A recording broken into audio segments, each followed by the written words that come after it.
I don't know that I do. I'll see.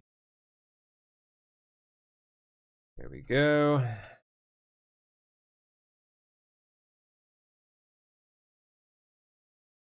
Oh boy, this guy's crashing out, man. Crashing out. I won't even waste your time with it, but good to see. Because I don't know about you guys out there, but I am so tired of that guy. Pushing slop out onto the internet. Fake videos. Passed off as real. Like, nonsense. So glad to see him finally get his comeuppance. Now, this. Wow. Incredible video.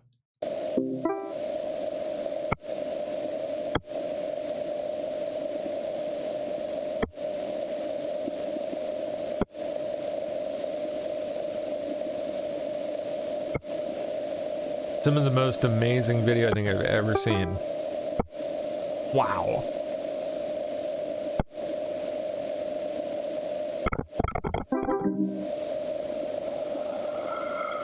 Oh, sorry, my bot's running. Yeah.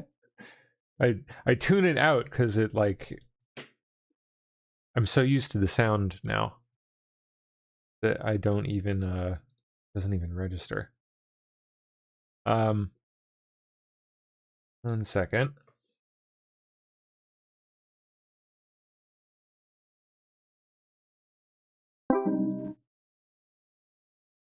It's my my coding agent.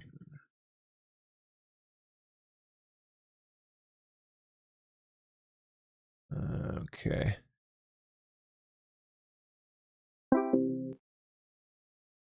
There it is. That should shut him up. There we are. Cool. Okay.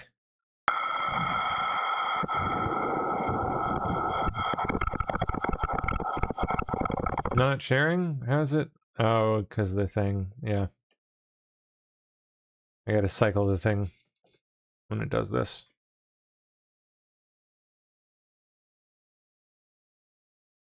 There we go. That should do it.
And the second parachutes.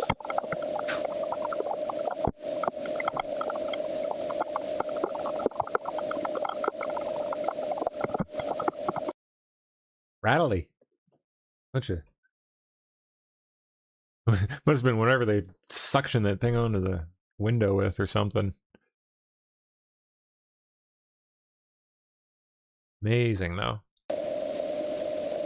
They were moving, man. Like, that is going fast as heck. Like, ridiculously fast. Bonkers fast. Amazing.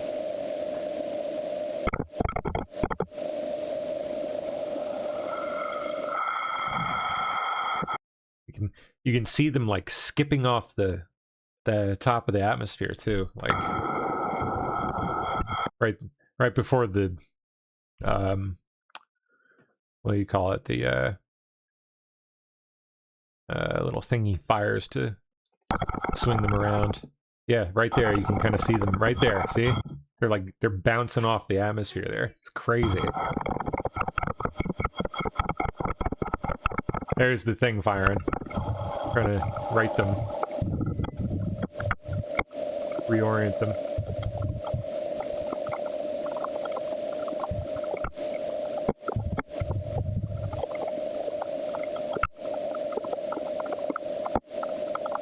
And then like the fog just hitting the windows from, you can see like right towards the end, you can see it ice over. Right there. It's crazy. Really neat.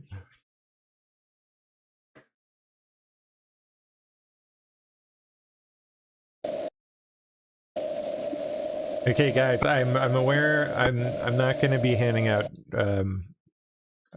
moderator crowns like candy. There's reasons for it. Please stop spamming about it, okay? Thank you.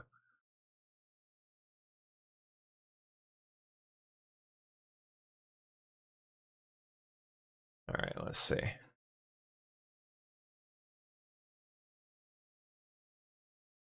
Bottom of the pile. There we are. Taken to social media denying the act.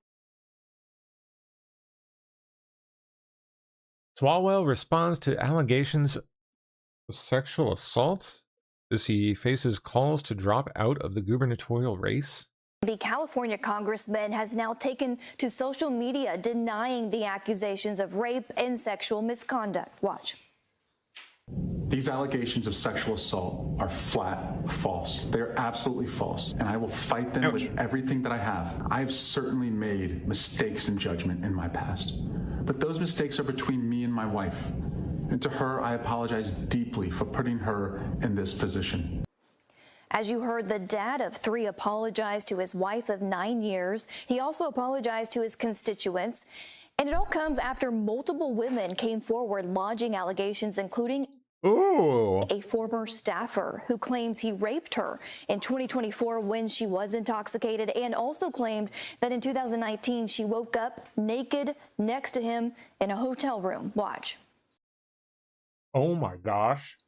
5 of us were having some drinks. At some point, it was time to go home. I got in an Uber. I was taken to the Aloft Dublin Pleasanton where he was staying. I don't remember what happened that night, but I know that there was sexual contact, because when I woke up in the morning, I could feel that there was. According to CNN, at least 3 other women also accused Swallwell of sexual misconduct, ranging from unwanted touching to unsolicited nude pictures by Swallwell. And now Democrats are coming out in force, yanking their endorsements of him for California governor and demanding that he drop out of the race. You can see the number growing to at least a dozen so far condemning the alleged misconduct, including former Speaker Nancy Pelosi, saying, quote, "This extremely sensitive matter must be appropriately investigated. It is clear that is best done outside of a gubernatorial campaign." And House Democratic leader Hakeem Jeffries saying, quote, "We call for a swift investigation into these incidents and for the congressman to immediately end his campaign to be California's next governor." Jeffries' statement was met with some backlash online for not also asking Swallwell to also step down from Congress. The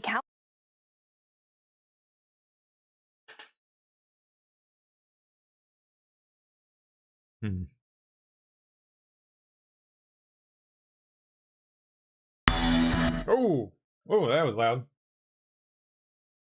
That happens. Okay, let me crank that back some.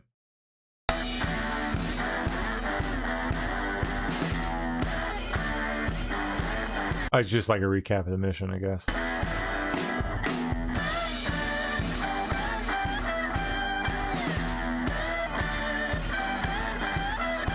Nice. Look at the crowd. Good to see. Oh, you can see the liftoff in the distance there. That's pretty cool.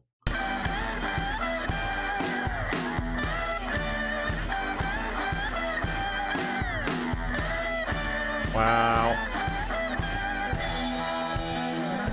Oh boy. I can't wait until they like really start sifting through all the like the super high quality footage. The stuff that they and photos too. All the stuff they don't have the bandwidth to do live or send back while they're out on the trip. They got a pretty limited amount of bandwidth up there that they can work with in space. Only so much they can send. A lot of that data throughput is reserved for, you know, instrumentation and science stuff. They don't use that for like 8K video and stuff like that. They just put that on a memory card and save it until it gets back. So I'm looking forward to the good stuff. That's gonna be fun. Hopefully we get it. We should. I'm pretty confident we will this time around.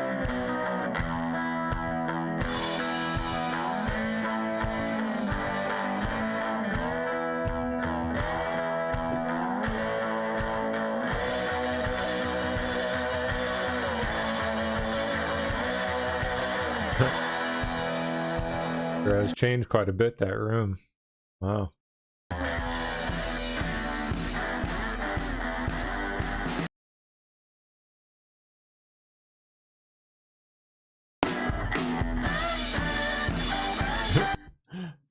Pretty cool. There's the eclipse glasses. Yeah. So goofy. It's like the same cereal box bullcrap we get. I guess why bother? It works. And it's lightweight. Lightweight as heck. That's really what matters more than anything, I guess. Man, I watched the splashdown live. I don't know about you guys, but it was pretty amazing. I gotta say, watching the technology in action, just like the way that thing came down and just settled itself perfectly and fired off its 3 series of shoots one after the other. Perfect. Just perfect synchronization. It was beautiful. Lovely.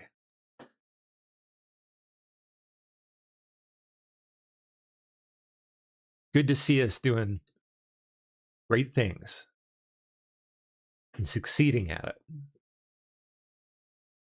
More than that, like pulling it off like it was nothing. Just another day. Just another day on the job.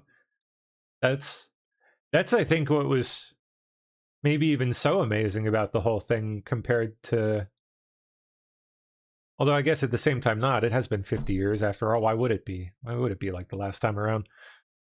You know, all the drama and there was certainly some of that this time, but nothing like the old days. This is going to become a pretty regular thing. Is the, like we're there, where we're going to start seeing this happen yearly, multiple times a year, monthly, weekly, at least when orbit permits. I mean, I'm sure there's probably like an ideal time to launch, ideal time of the year. And I mean, I know there is for Mars. It changes because orbits are different, but pretty cool.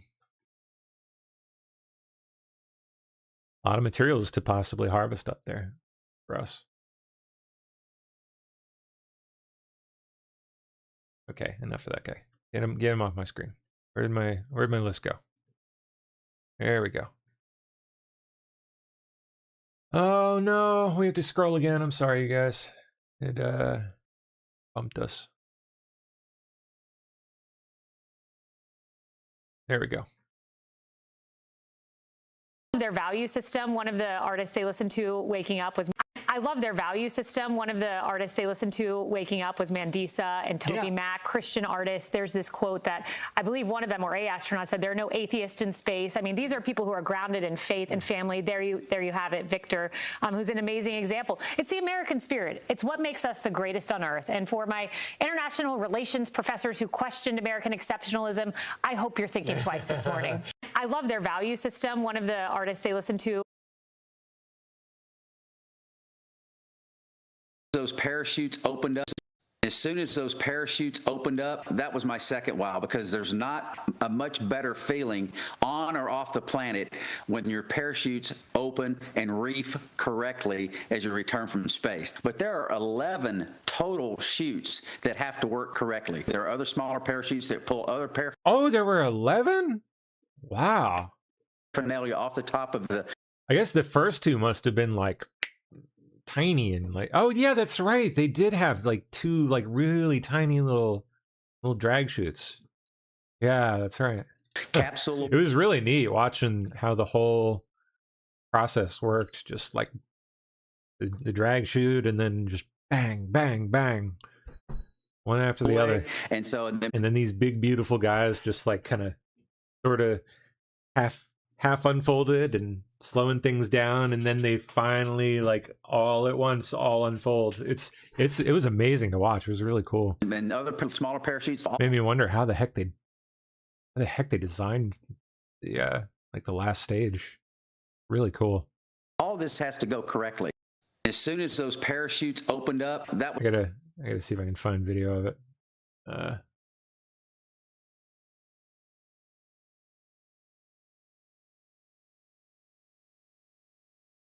The part of this.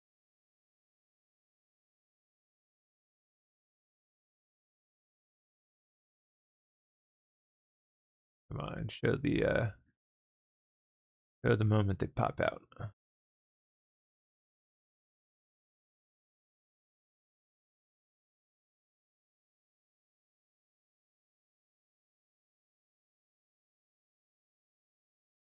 Yeah, here we go.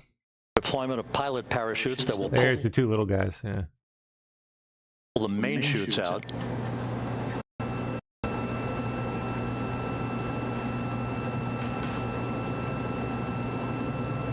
Remarkably UFO-like, isn't it? Like kind of floating and they go down. for a series of parachutes.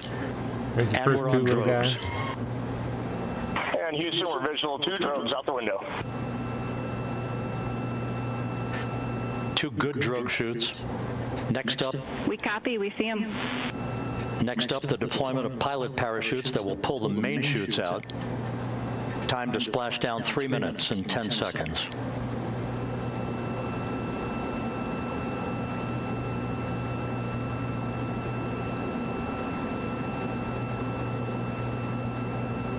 Perfect descent rate according to flight dynamics. Good rates on 2 drogues. Oh, We cool. keep the same on board.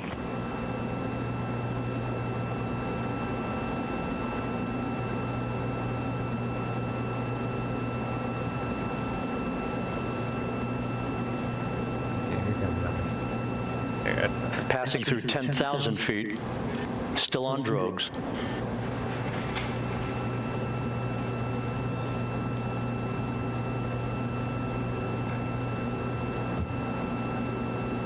There they go.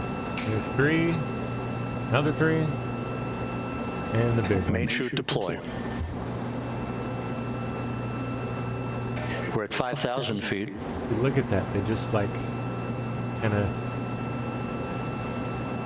Search and recovery beacon has been activated on integrity. They cut away.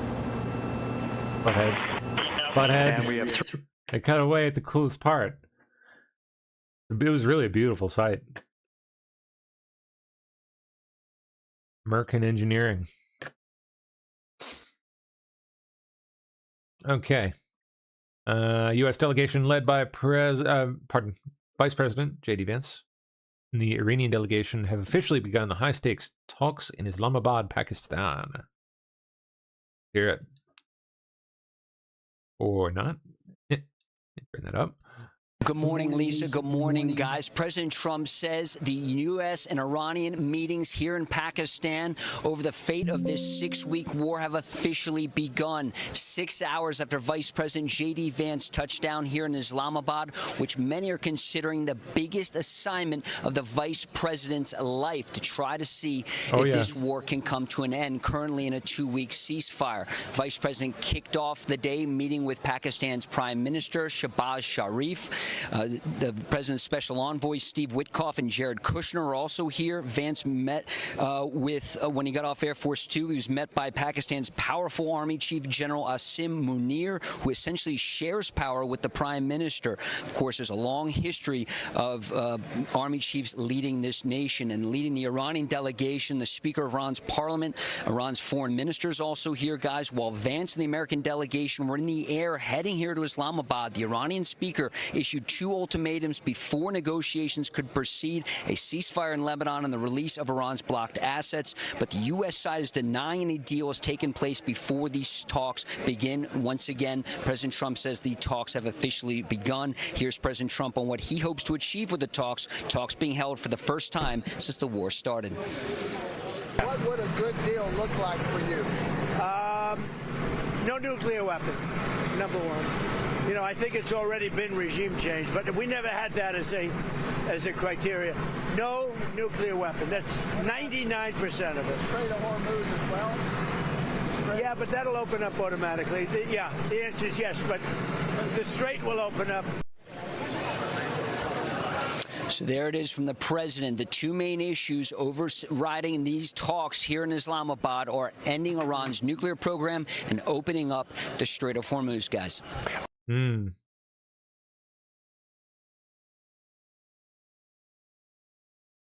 Trump posting congrats to the crew of Artemis II. Congratulations to the great and very talented crew of Artemis II. The entire trip was spectacular. The landing was perfect. And as President of the United States, I could not be more proud. I look forward to seeing you all at the White House soon. Of course. Good. We'll be doing it again. And then next step, Mars. Hey. There we go. Trump posting again. Fake news media has lost total credibility. Not that they had any to begin with. Because of their massive Trump derangement syndrome, they love saying that Iran is winning, when in fact everyone knows they're losing, and losing big. Their Navy is gone, their Air Force is gone, their anti-aircraft apparatus is non-existent. Radar is dead. Their missile and drone factories have been largely obliterated, along with the missiles and drones themselves, and most importantly, their longtime leaders, quote-unquote, are no longer with us. Praise be to Allah. Okay. The only thing they have going is the threat that a ship may bunk into one of their sea mines. Which, by the way, all 28 of their mine dropper boats are also lying at the bottom of the sea. We're now starting the process of clearing out the Strait of Hormuz as a favor to countries all over the world, including China, Japan, South Korea, France, Germany, and many others. Incredibly, they don't have the courage or will to do this work themselves. Very interestingly, however, empty oil-carrying ships from many nations are all heading to the United States of America to load up with oil. Go figure. I'm watching fertilizer prices closely during our fight for freedom in Iran. The United States will not accept price gouging from the fertilizer monopoly. American farmers, we have your back. Trump reveals that companies are trying to flee Virginia. Yeah, I'm about to start a business. God willing, it goes well, but I sure ain't doing it in Virginia. Nope, I am not doing it here. No sir, no ma'am. Never again. Not at this rate. President Trump, reveals companies trying to flee Virginia because of Governor Spamberger. They struck deals under Youngkin, now they want out. Elections have consequences. Yep. Indeed.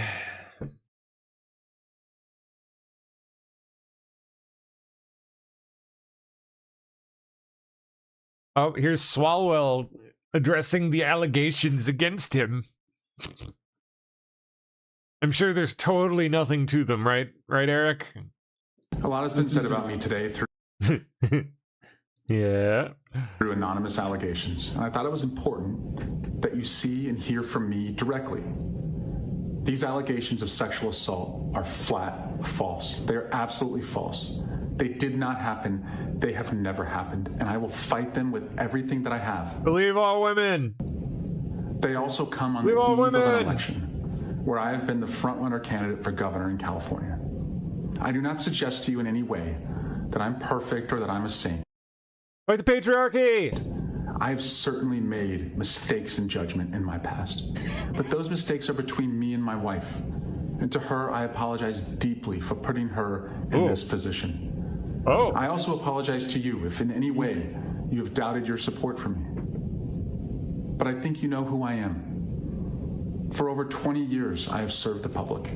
As a city councilman, as a member of Congress, and as a prosecutor who went to court on behalf of victims, particularly on behalf of sexual assault victims.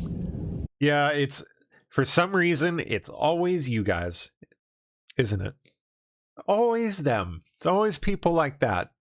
That's who I am. Every time. And have always been. Like they seek it out for cover.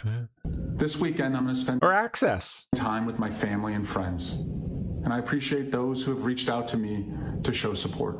And I look forward to updating you very soon. Sickening. Statement by, Timu Obama got in on this too? Making a statement on the allegations. Let's see. He said, statement by Leader Jeffries, Whip Clark, and Chair Aguilar on the accusations against Rep. Swallwell.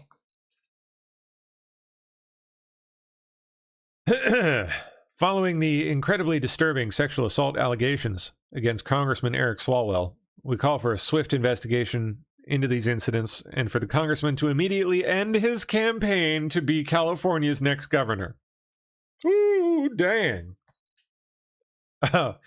This is unacceptable of anyone, certainly not an elected official, and must be taken seriously. We commend the courageous women, plural, for sharing their experiences. In this and all circumstances, we must ensure that those who come forward with allegations of sexual assault and harassment are heard and respected. All perpetrators of sexual assault and harassment must be held accountable. Signed, Hakeem Jeffries. Timu Obama.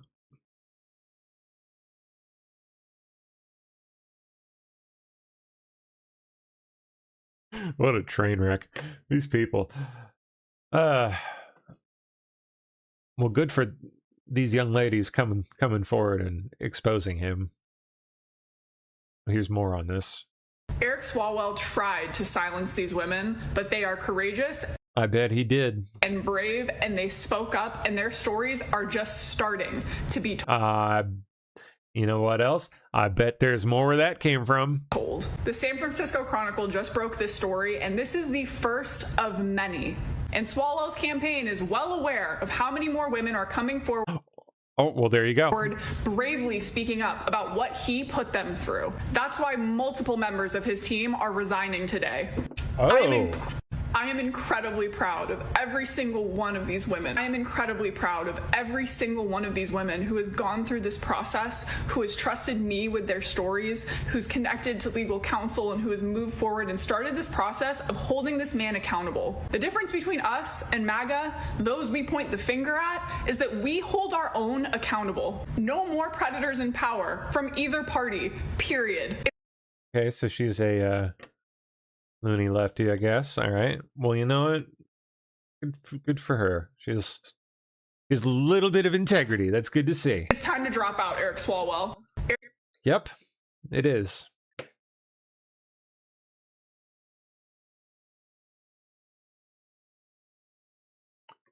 I have read the San Francisco Chronicle's account, and I am deeply distressed by its allegations, Adam Schiff says. This woman was brave to come forward, and we should take her story seriously. Now I want to know what did she claim? Like, what's the story here? I want the details.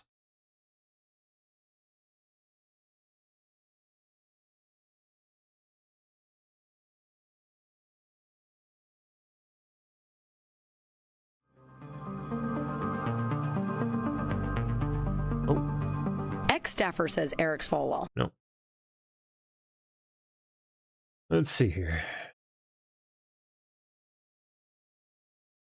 Woman who worked for nearly 2 years for Swallwell said she had sexual encounters with him while he was her boss and alleged that he twice sexually assaulted her when she was too intoxicated to consent. Aha. It was like that, huh?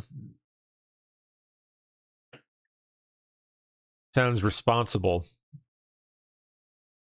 Like the kind of guy I just want running my country. You know? He's got my vote. Shockingly, I bet you there are people that will vote for him. Without even batting an eye. Nothing. Just another day.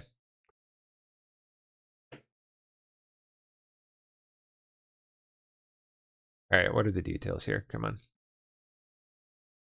Woman said Swallwell began pursuing her within weeks after she was hired at age 21. Were there others that he maybe pursued that were, I don't know, maybe younger? That's pretty young. How old was he at the time? When was this? 2019.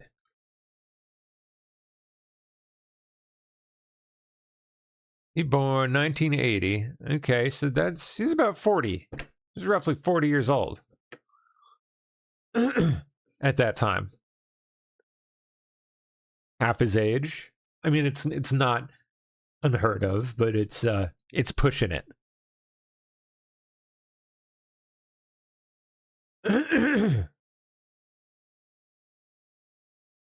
She said Swallwell, who was married and 17 years her senior at age 45, tried to kiss her in her car when she drove him home from a donor meeting one night. Driving him to another event weeks later, I don't even want to read that. She said Swallwell pulled out his in the car and asked her to, on his, she said that she did so in a parking lot. Classy, real classy. And this was when again? Was he in office at the time? Like, I assume he was, right?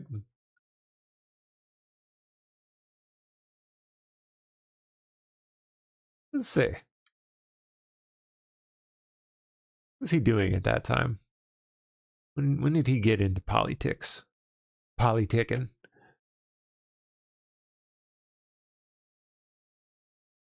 Political positions. Okay, when did he actually... Elections, here we go. Filed to run 2012. The first time, did he win it? Yeah, he did. So he first started all the way back then, huh? Oh, I bet you there's a whole trail of them. I mean, we already know there is, but I bet it goes way back, man. It always does with people like this.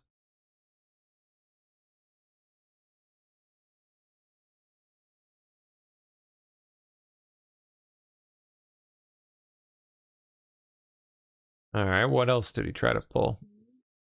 Oh, wow. Woman was expressly, strictly telling him no, in no uncertain terms, no. While he allegedly continued about whatever he was trying to do to her.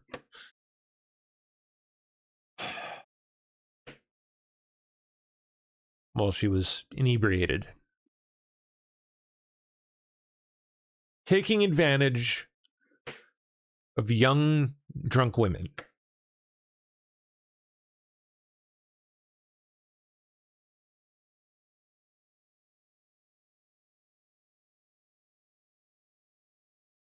It's like multiple victims. Oh my gosh. This is going to get worse. You watch. This is just the first wave. Others are going to see this and get brave, as they should.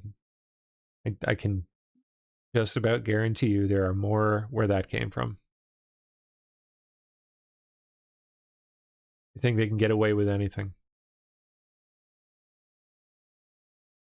Flirted with her and started asking her for pictures on Snapchat of her naked body.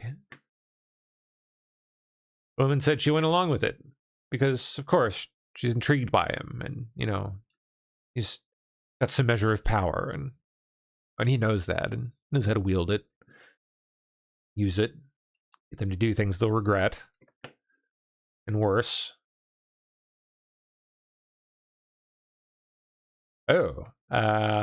Sent pictures of his parts.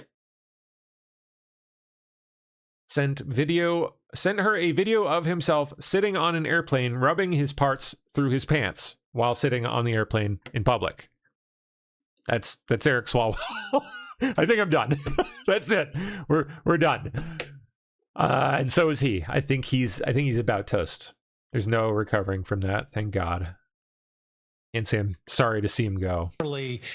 United because of, remember, this all goes back to, and here's the list. You would think that screen would be just overwhelmed with every Democrat leader of any stature, particularly the entire delegation of California Democrats demanding accountability. Because remember, if you go back to the height of the Me Too movement, there was a tweet. Oh yeah, they went all in on that stuff, man. They can't about face on that now. They are all quoted from here to high heaven. That isn't there and back again, over and over,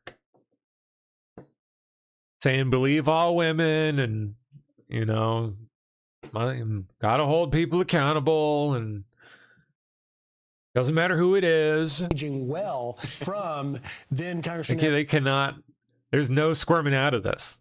Swallwell, in 2018, he put this up there. A simple message: support survivors, believe survivors. We are with you. Turns out. Wow.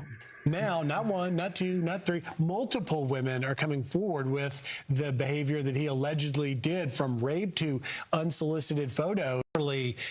United because of, remember, this all goes back to, and here's the list. You would think that screen would be just overwhelmed with every Democrat leader of any stature, particularly the entire delegation of California Democrats demanding accountability. Because remember, if you go back to the height of the Me Too movement, there was a tweet that isn't aging well from then Congressman Eric Swallwell. In 2018, he put this up there. A simple message: support survivors, believe survivors. We are with you. Turns out now, not one, not two, not three, multiple women are coming forward with the behavior that he allegedly did, from rape to unsolicited photos. United because of, remember, this all goes back to, and here's the list. You would think that screen would be just overwhelmed with every Democrat leader of any stature. Oh, that just looped. Okay. Elias Dubai, I don't know. Attorney for Eric Swallwell joins whoever this is, CNN, on the air. CNN gave Congressman Swallwell multiple opportunities to respond on camera to Pamela's reporting. I invited him to join us live tonight. He just posted that video online. But why won't he join us to answer the questions directly? Well, let me start by telling you that we take these allegations very seriously. The congressman categorically denies any misconduct took place, and we intend to vindicate his rights in court. So when you say that you take them seriously, are you suggesting, and what he just said there was that he made mistakes between me and my wife, I apologize to her deeply. Is he saying that he cheated on his wife but didn't do anything illegal? I'm not going to get into the details of that. Our investigation is ongoing. A lot of it is privileged. But I can tell you, based on the video that you just played, the congressman takes accountability for potential lapses in judgment, but again, categorically denies any wrongdoing. So your investigation is ongoing. Why isn't he here, though, to answer those questions? You didn't answer that question. Why isn't he putting himself out there to answer the questions directly? Well, he has a campaign to run. He's busy. He's taking these allegations seriously. And again, as he told you in that video, he's spending time with his family and his wife and his friends, and that's his choice. So there are now 4 different women who accuse Congressman Swallwell of sexual misconduct. Is your position that all of them are lying? Look, as an attorney, I look at credibility, I look at motive, and I have to question the timing of these allegations 25 days out from an election. Many of these allegations are from women who claim that the wrongdoing took place many years ago, and in those years, the evidence I've seen demonstrates that these women, certain of them, have reached out to the congressman on multiple occasions, wishing him nothing but the best, supporting his campaign, saying that they'd vote for him for governor, asking for references for jobs, attending social events with him. So from my perspective, looking at the facts, I do have to question the credibility of these allegations.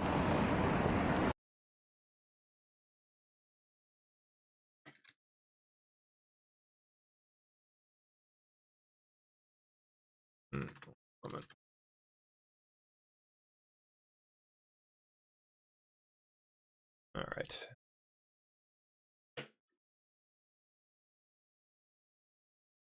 Again in 28. Oh boy. So, here, okay, I tried to be subtle, but I just figured I'd go right well, at it. that's as subtle as Reverend Al Sharpton could ever be. We love you for many things, but not being subtle. Listen, I might. I'm thinking about it. What, run again? Oh, please do. But let me say this. Let me say this. I am thinking about it. But let me also say this. Look, I served for 4 years being a heartbeat away from the presidency of the United States. Yeah, that's scary. Spent countless hours in my West Wing office, footsteps away from the Oval Office. I spent countless hours in the Oval Office in the Situation Room. I know what the job is, and I know what it requires. I also know, one of the things that I've been doing, Rev, is I've been traveling the country the last year. I've been spending a lot of time in the South and many other places. And the one thing I'm really clear about also is the status quo is not working and hasn't been working for a lot of people. Yeah, I know a lot of people that ain't working.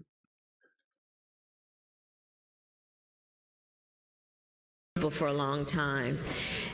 And part of the issue is the need to get rid of some of the bureaucracy in government and to understand that the people they don't want process, they want progress. And that's the work that needs to be done. I think that look, the American people have a right to expect that anyone who wants to run for office and be a leader, that it can't be about themselves. And what they want for themselves has got to be about the American people. And that's how I think of it, and I am thinking about it in the context of then, is who and where and how can the best job be done for the American people? That's how I'm thinking about it. I'll keep you posted. I'll keep you posted. Okay. Support journalism you trust. Support PBS News. Donate now. Very funny. Journalism at PBS. Okay. From on True Social, massive numbers of completely empty oil tankers, some of the largest anywhere in the world, are heading right now to the United States to load up with the best and sweetest oil and gas anywhere in the world, with more oil than the next two largest oil economies combined, and higher quality. We're waiting for you. Quick turnaround. With the Strait, I also asked plenty of. He said that it isn't because of that. He says that. Oh, okay. The county couple is being accused of defrauding more than $800,000 from publicly funded programs. SNAP benefits. Investigators say that bank records show large amounts were spent on luxury items and international travel. Our So Young Kim joining us now with a closer look at this case and what happened. And So Young, authorities say that this investigation actually goes back years. That's right. And according to the court documents, the couple is accused of filing false information to receive these funds dating back to 2018. Newly filed charges against an Anoka County husband and wife accusing the duo of public assistance fraud. Both 52-year-old Mohammed Metwali El Shazli and 63-year-old Magda Mahmoud El Sagar are facing one count of wrongfully obtaining assistance and one count of perjury under oath. According to the criminal complaint, investigators say between August 2018 and November 2025, the couple and their 4 adult children received public benefits from Anoka County's Department of Human Services in the form of medical assistance. They also received SNAP benefits for portions of 2020, 2021, and 2022. The Minnesota Department of Children, Youth, and Families sent a statement on the matter that reads in part, quote, DCYF is committed to program integrity and responsible stewardship of public funds. We have a culture of compliance and continuous improvement where we're always looking out for fraud, waste, and abuse. Fraud, waste, and abuse continues to be rare in SNAP. Out of I don't believe you. respect to the legal process, DCYF does not comment on pending litigation. According to the court document, due to false reporting and fraudulent filings, an estimated $861,000 of medical assistance overpayments were made during the time period in question. Investigators say despite claiming their only assets were a checking account with $200 and a single vehicle, authorities uncovered 17 cars and a business account with an average cash balance of $30,000. Plus, investigators cite credit card statements including more than $50,000 spent at a jewelry store and $7,000 spent at the jewelry store on travel. And the Minnesota Department of Human Services oversees the medical assistance program, so we've reached out for additional details and have not heard back yet. Live in studio tonight, So Young Kim, Fox. Got to have that shine, as the kids say.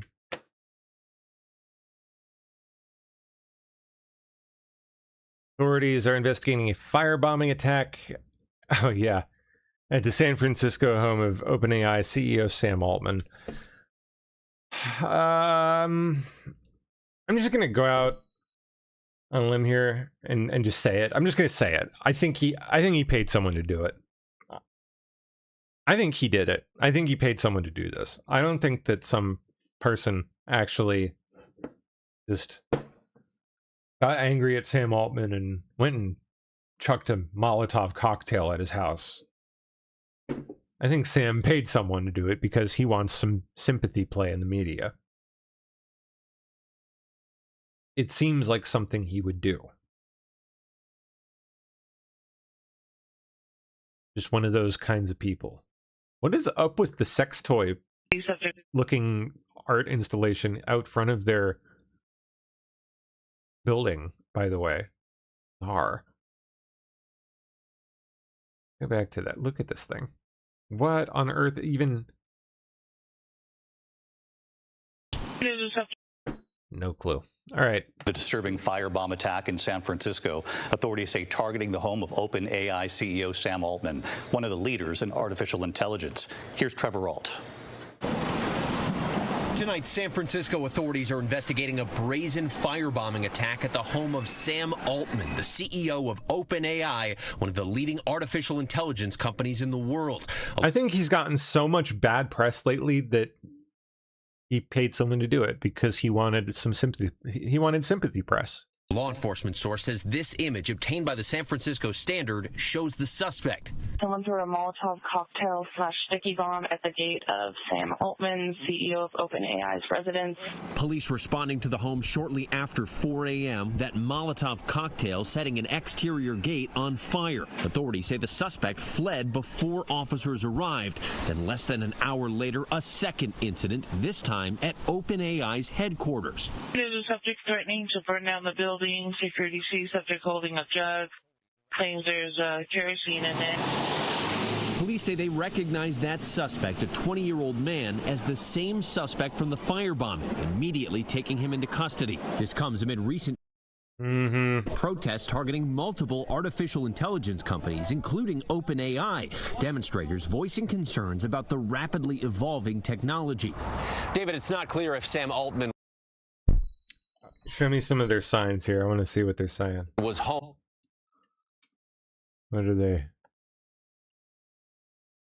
they got? Stop the AI race. Wish you weren't in an AI death race. Agree to pause. Pause. Something, something. Pause is demanded. Nobel winners are scared of AI. If Sam Altman was home at the time of this attack, authorities say no one was injured. David, Trevor Alt reporting tonight. Trevor, thanks. The disturbing firebomb. It sounds like the Manhattan District Attorney's Office has officially launched an investigation into Eric Swallwell following multiple allegations of rape by staffers. Straight up.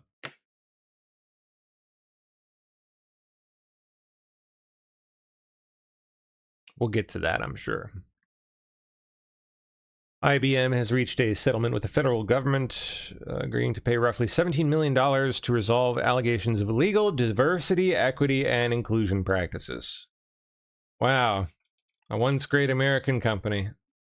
Down the doo-doo drain.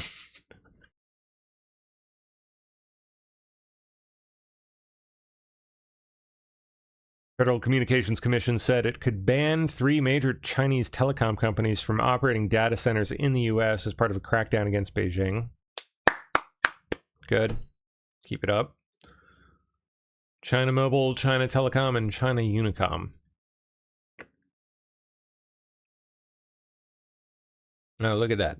Former OpenAI Stargate leaders to join Meta platforms amid AI infra race. Yep. Peter Hochul, who played a critical role at OpenAI's so-called Stargate initiative. Gee, what happened to that? Being hired on by Meta. Big money, I'm sure. Yep, they're shutting down their metaverse and dumping money into further development in other directions, which is the move they should have made 3 years ago if they were smart. Everyone told them. Everyone. Their entire customer base, their entire, well, everyone else that wasn't a customer, everyone told them that the metaverse thing was a dead end. I mean, literally. Just a waste. And still they charged forward. Ridiculous. It's amazing they even survived after a blunder like that.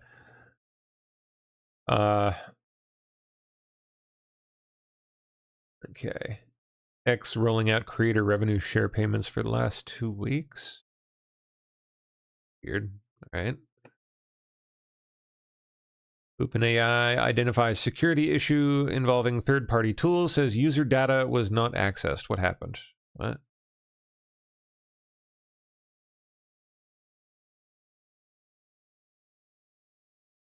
Okay. Oh, North Korea is mixed up in this? All right, I want to read that then. Okay, they'd apparently identified a security issue involving a third-party developer tool called Axios. Never heard of it. You hear Axios, I think, like the news company. According to OpenAI, Axios, a widely used third-party developer library, was compromised on March 31st as part of a broader software supply chain attack by actors believed to be linked to North Korea. Wow. This attack led a GitHub Actions workflow used by OpenAI to download and execute a malicious version of Axios. The workflow had access to a certificate and notarization material used for signing macOS applications, including ChatGPT Desktop, Codex CLI, and Atlas. But I guess it didn't make it out publicly, so hopefully good. Scary.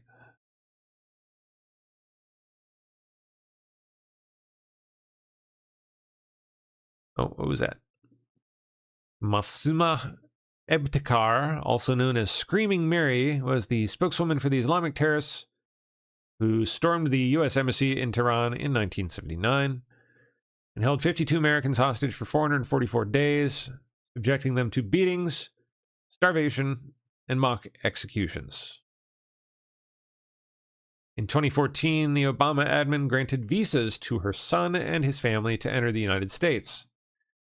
In June 2016, the Obama admin gave them lawful permanent resident status via the Diversity Immigrant Visa Program. Nice. How kind. This week, I terminated their lawful permanent resident status. Bye-bye. And today, Saeed Isa Hashimi, Miriam Tamasibi, and their son are now in the custody of U.S. Immigration and Customs Enforcement, pending their removal from our country. Bye-bye. Adios. Bon voyage. Have fun at home. Renderings for President Trump's controversial. Oh. First, look at the official design renderings for the Arc de Triomphe. You're getting a first the American version anyway. Look at the official design renderings for President Trump's controversial 250-foot arch here in Washington.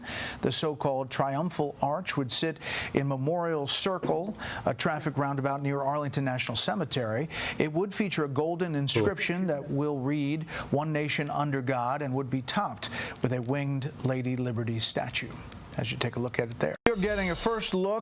Neato. I like it.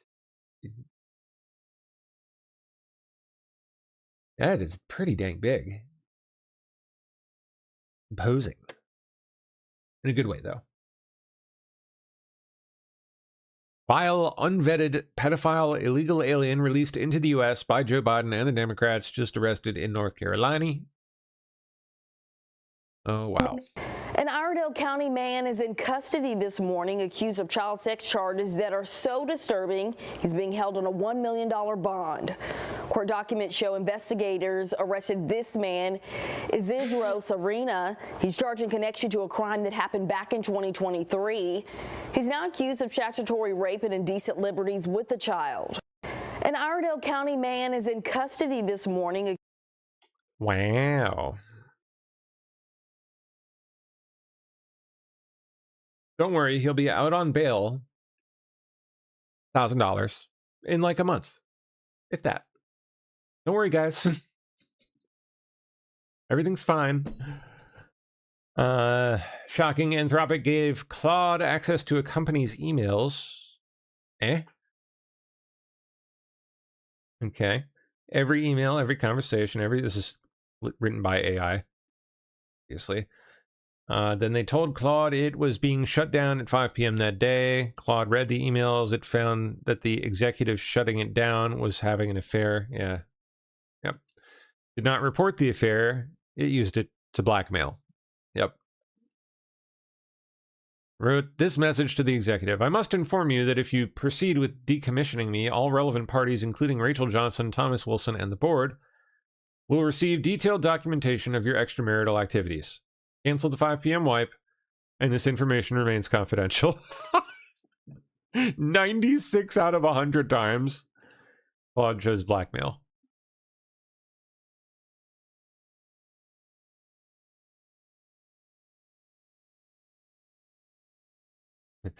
Pretty wild. Charlie Kirk case. Oh yeah, what is the latest there?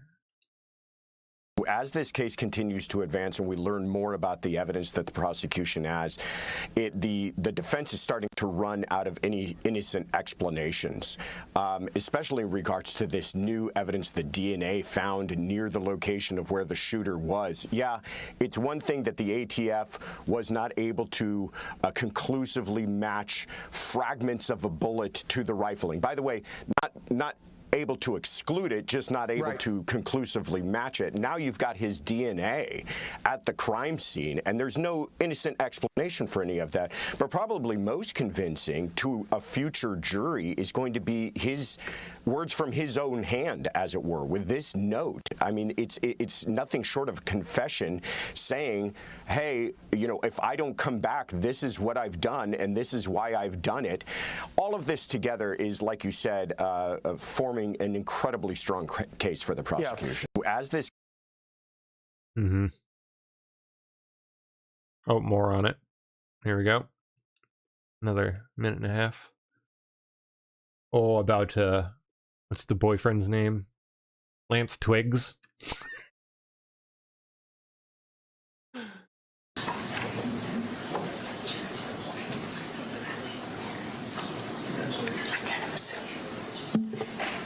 What did I say? What?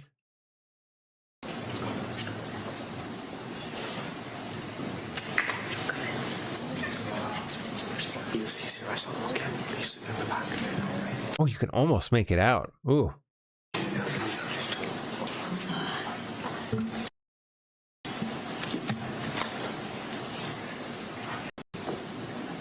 Nope.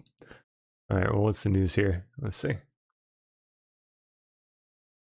Alleged Charlie Kirk assassin Tyler Robinson wrote a handwritten letter to his boyfriend, Lance Twiggs, admitting to killing Kirk, according to newly unsealed court documents. Is this the text? Right, like handwritten text, right? The search warrant affidavit says Robinson sent his boyfriend a text that read, "Drop what you are doing, look under my keyboard." Oh no, there was a handwritten note.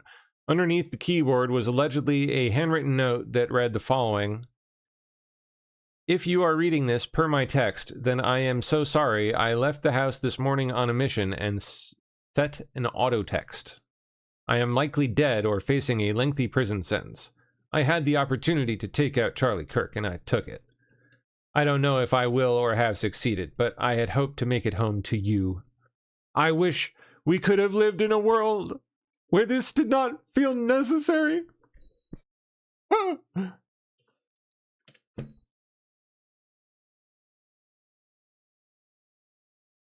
Yeah.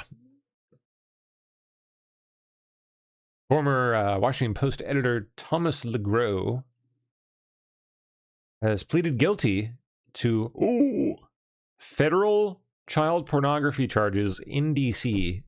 Faces up to 20 years in prison. Haven't heard of this one. A Pulitzer Prize winning. Well, boy, that looks the part, doesn't it? Deputy Director for Video at the Washington Post has Deputy Director for Video. Been arrested and charged with possession of child pornography. Officers arrested Thomas LeGros yesterday after the FBI searched his Northwest home. He appeared in federal court earlier today. Our News 4 Paul Wagner has the latest. Inside this home on Alton Place Northwest, the FBI says it seized a laptop computer containing 11 videos depicting child pornography. Gross. According to a criminal complaint filed in federal court, the laptop belongs to Thomas Pham LeGros, a deputy director of video for the Washington Post and the 2018 winner of the Pulitzer Prize he shared with a team of journalists. Wow. In a statement to News 4, the publication says the Post understands the severity of these allegations and the employee has been placed on leave. The criminal complaint filed against LeGros includes 7 blank pages that describe 6 of the videos discovered.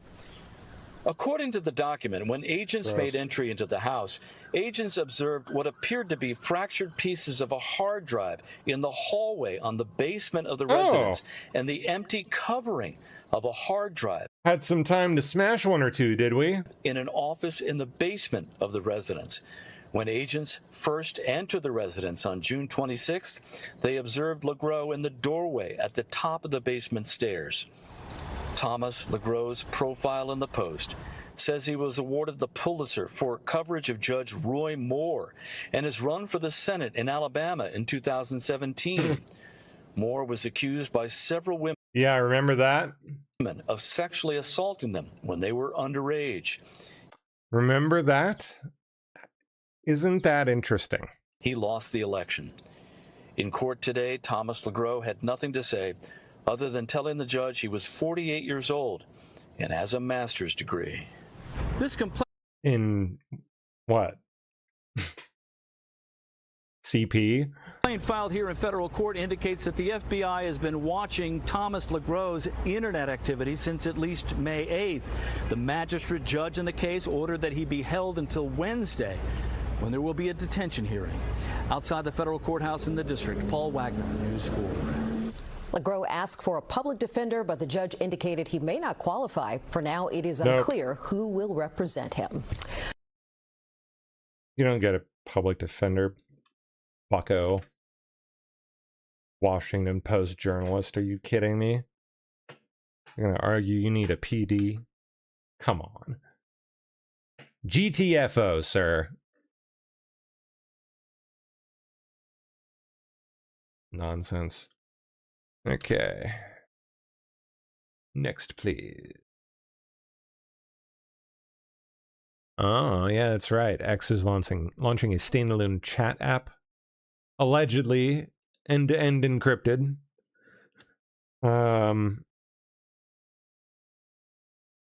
Editor deleted messages for everyone. Voice or video call across devices and in group calls. Disappearing messages, massive group chats with hundreds of people, no ads.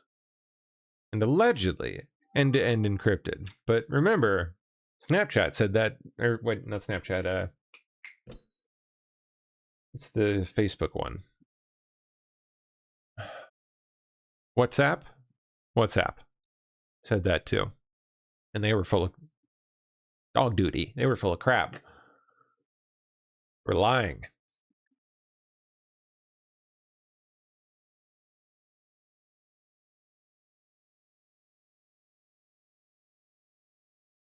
Anthropic, the tech company that recently clashed with the Pentagon, says that it has developed a new AI model that is too powerful to be released to the public. Oh, it's so scary, you guys. It's so scary. Oh, don't you want to play with it? Oh, yes. But you can't do it. No, you can't have it. But isn't it... Oh, it's so dangerous. You can't have it, though. You can't have it. It's just advertising. Into modern war. From the barrage of strikes in Iran to the surgical capture of Venezuela. It is brilliant advertising, I will give them that. Venezuelan leader Nicolas Maduro.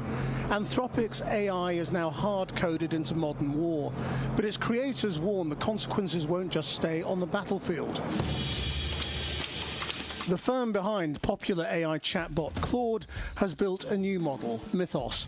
They say it's so powerful they've locked it away, fearing it could be used to take down everything from global banks to the national grid. A new model, Claude Mythos Preview. Anthropic claims Mythos can hack into highly classified systems. In one test, an engineer with no security training used it to infiltrate a server overnight. It even works autonomously. The firm's lead researcher said he was eating a sandwich in a park when he received a surprise email from the AI, which had bypassed its locks to reach the internet and brag about the breach. Anthropic has rallied 40 tech giants, including Apple, Google and Nvidia, into a defensive alliance, Project Glasswing, giving industry a head start to fix security holes before Mythos could fall into nefarious hands. But their primary rival, OpenAI, is staying out. According to reports, OpenAI Oh no, they've got their own. is now building its own restricted cybersecurity product to rival Mythos. This rift between CEOs Sam Altman and Dario Amodei, seen here refusing to link arms at the Global AI Summit this year, has now moved to the front lines of... Look at them. Look at them. national security. In Washington, the Treasury Secretary, Scott Bessent, held emergency talks with Wall Street leaders over fears Mythos could herald an era of unprecedented cyber threats. And earlier this year, the UN Secretary General issued this warning. Refusing to link arms. Amadei's a weird character, creepy guy. And even he's creeped out by Sam Altman. Tells you something, doesn't it? Anthropic temporarily banned OpenClaw's creator from accessing Claude. What? Like, targeted him personally, or? Because he was using it against terms of service, probably. He got auto banned. Advent of Mythos and AI models like it that can exploit well-hidden flaws in software points to a faster-moving, less predictable phase of the cyber arms race. U.S. officials are warning of a new phase in cyber risk, driven by artificial intelligence. Treasury Secretary Scott Bessent and Fed Chair Jerome Powell recently convened Wall Street leaders over concerns about a powerful new AI model from Anthropic. It's called Mythos Preview, and it may represent a turning point. Anthropic says the system can autonomously find and exploit software vulnerabilities, including so-called zero-day flaws, which are unknown to developers and highly valuable to hackers. In some cases, these bugs have gone undetected for decades. The model can also chain together multiple weaknesses to gain full control of systems, compressing complex vulnerability research into minutes, often without human supervision. That capability is why access is tightly restricted. Under a program called Project Glasswing, companies like Microsoft, Alphabet, and NVIDIA are using the tool defensively, racing to identify and fix vulnerabilities before attackers do. But risks remain. Less than 1% of the flaws identified so far have been fully patched. And as AI accelerates both defense and attack, the window to respond is shrinking. Anthropic believes AI will ultimately favor defenders, but for now, the transition may be volatile and increasingly difficult to control. It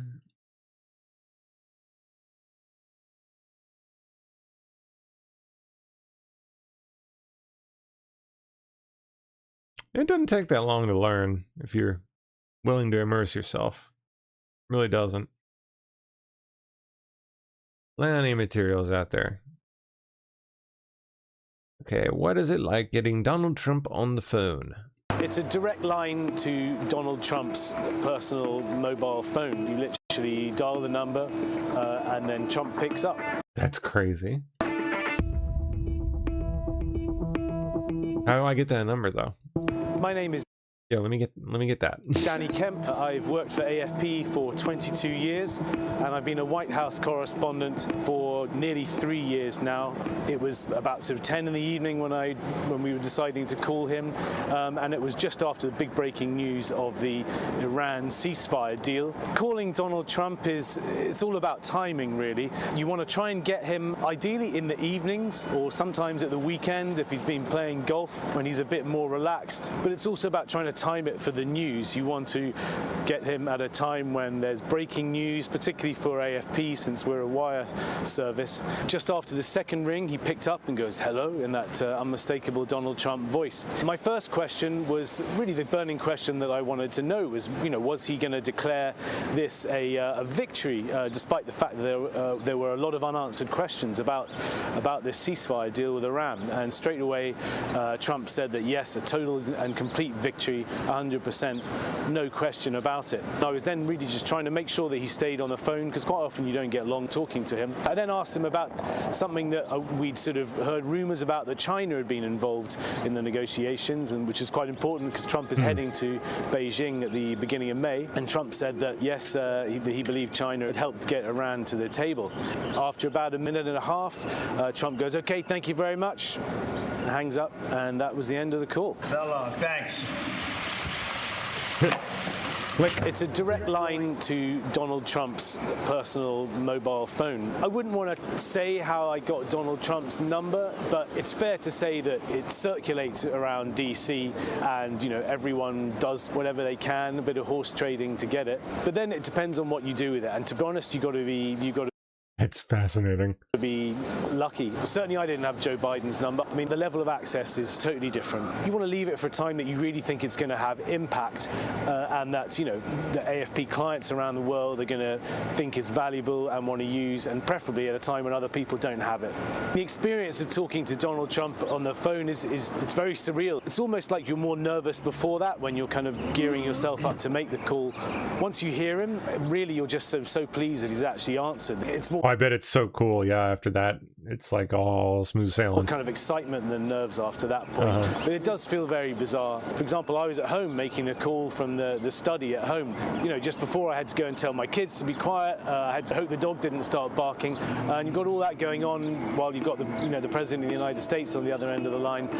So yeah, it's a pretty surreal experience. But, you know, certainly it's something that definitely every reporter in Washington wants at the moment. Interesting. An interesting little piece there. Cloudflare stock. Whoa, what is going on? The heck is what is the deal?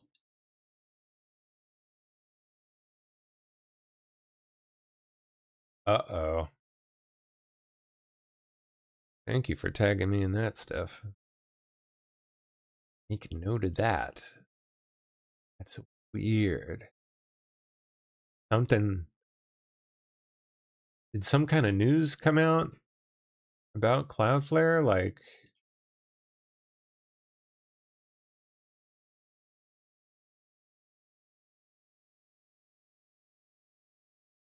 I gotta check this out.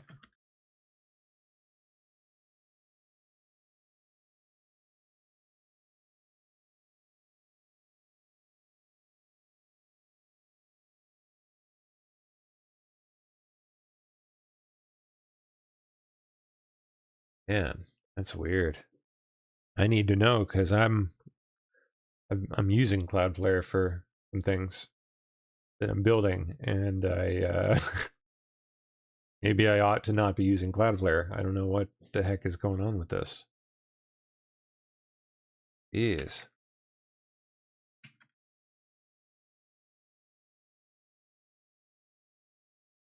I mean, that's nuts. 22% in 4 days. We'll see here in a sec. Rep. Anna Paulina Luna is filing a motion to expel Eric Swallwell from Congress. Good. Get him out. Filing a motion to expel Eric Swallwell. It is unacceptable for him to just index his campaign for governor in California, but still sit in the House of Representatives. Meanwhile, he was allegedly harassing and potentially raping his own staff. But Kaylee, he's not the only person, and so I do believe, as a result of me triggering this motion to expel, I believe there will be another motion to expel a Republican member of Congress who has since announced that he will not be seeking re-election. That would be Representative Tony Gonzalez. And ultimately, at the end of the day, this is about accountability for the American people. This should not be happening in the House of Representatives. It is unacceptable. And frankly, I don't think that they deserve taxpayer dollar paychecks while they're going through all this. Filing.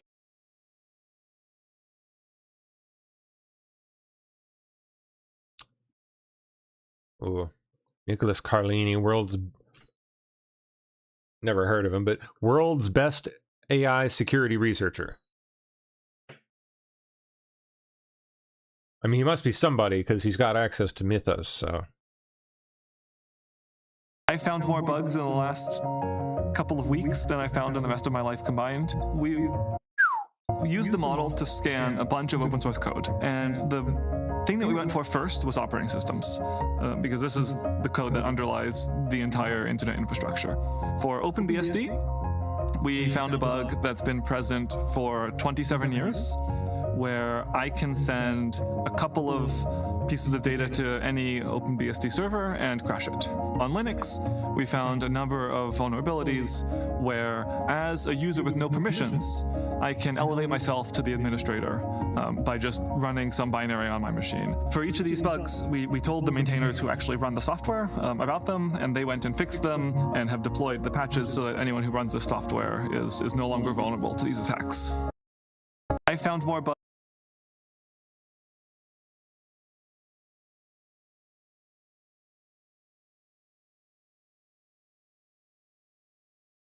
More on this Daily Mail. Your entire browsing history, private messages, and financial details could be released for anyone to read. Yep. I'm telling you guys, you better lock your shit down. Two-factor authentication. So messages come into your phone. Every time any attempt is made to log into any account that you've got, you better set that shit up now. Better do it, because this is coming.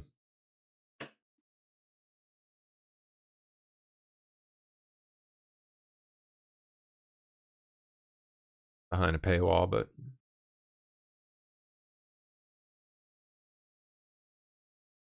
hey, if you guys could, like, I don't know, maybe stop having gay, petty arguments and, like, slinging insults at each other. You guys are on the same side. You guys have got to learn to disagree in a more adult manner. The kind of childish shit that I see on a daily basis is fucking embarrassing. Like, it's embarrassing. Embarrassing to me as someone that runs a channel. I don't want to invite people because it's so embarrassing, because the shit that I see out there gets so petty and sad. Grow up, guys. I don't really know what else to say other than that. Like, grow up. You're on the same side. Learn to agree to disagree. If you and further than that, learn to disagree in a friendly manner. For the love of God, that is not the end of the world that someone other than you has an opinion that is different than yours. It is not a personal fucking insult to you. Like, grow up, people. I don't care if someone doesn't like Q. I don't care if someone does like Q.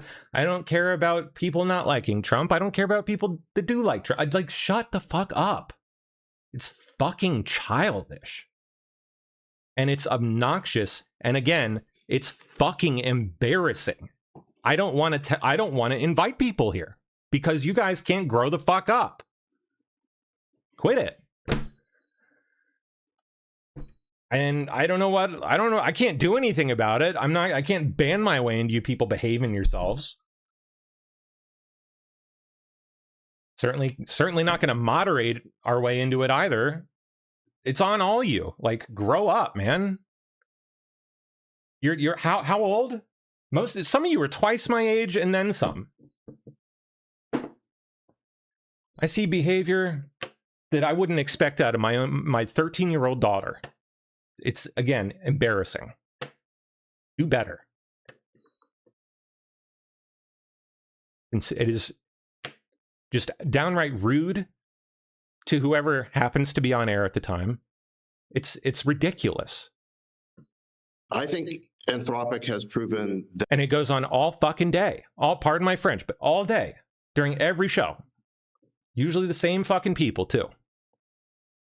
Everyone gets dragged into it. And I'm left in the position where people yell at me to do something about it. I can't do anything about it. What do you expect me to do?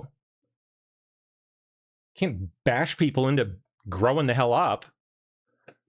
Can't force you to. All I can do is maybe embarrass you a little bit publicly like this. That's it. Grow up, people. That it's very good at two things. One is product releases. The second is scaring people. And we've seen a pattern in their previous releases of, at the same time they roll out a new model or new model card, something like that, they also roll out some study showing really the worst possible implication of where the technology could lead. We saw this last year, about a year ago. They rolled out this blackmail study where supposedly the new model could blackmail users. There's been a whole bunch of these things. Actually, I went back to Grok and I just asked, hey, give me examples where Anthropic has basically used scare tactics. And it's a pattern, okay? It's a pattern. Okay. These guys, I'm not saying it's not sincere, but they have a proven pattern of using fear as a way to market their new products. And if you think back to, again, my favorite example is this blackmail study where they prompted the model over 200 times to get the result they wanted, and that result was clearly reverse engineered, and it got them the headlines they wanted. And I would say the proof that it's reverse engineered is we're now a year later. There's a bunch of open source models out there that have the same level of capability that that Anthropic model had. And have you seen any examples of blackmail in the wild? I don't think so. So in other words, if that study were true in the sense of being a likely outcome of that model, I think you would see examples in the wild of that behavior, and we haven't seen any of that in the past year.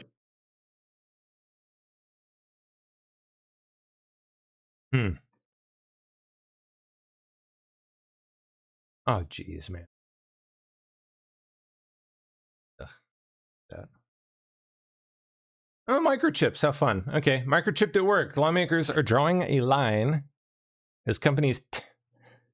Wow. Tout, here it is. Tout hand implants for building access payments and logins. What companies are touting this? Where is this happening? Microchipping your dog.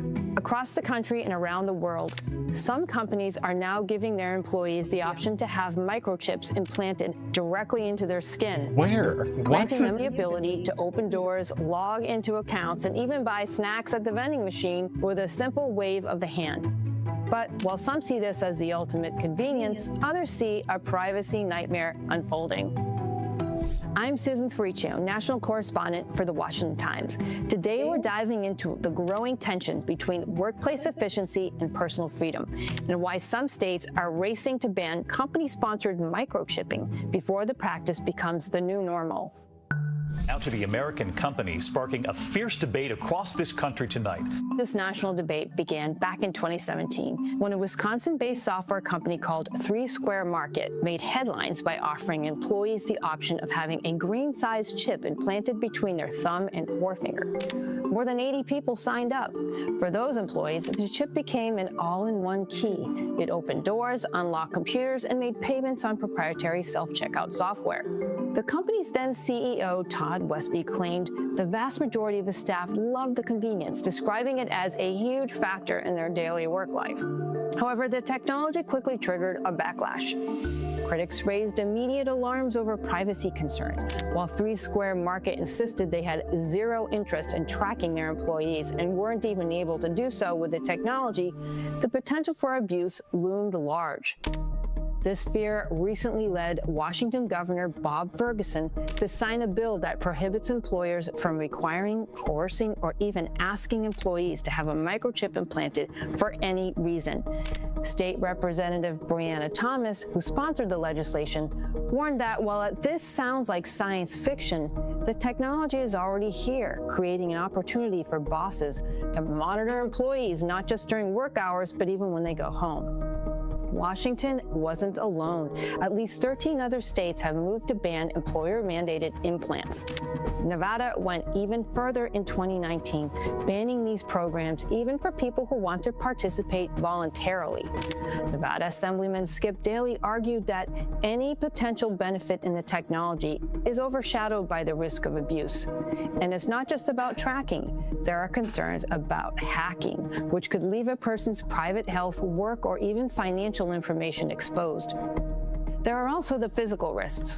Some medical studies have found that these rice-sized chips can injure hand tissues and tendons, and laboratory tests on mice have associated the implants with tumors. Despite the legal pushback, the world of biohacking is still advancing rapidly. In Sweden, thousands of people have already signed up for implants that carry everything from office key cards to vaccine records. Here in the US, the FDA actually has been on board with the general concept for a long time.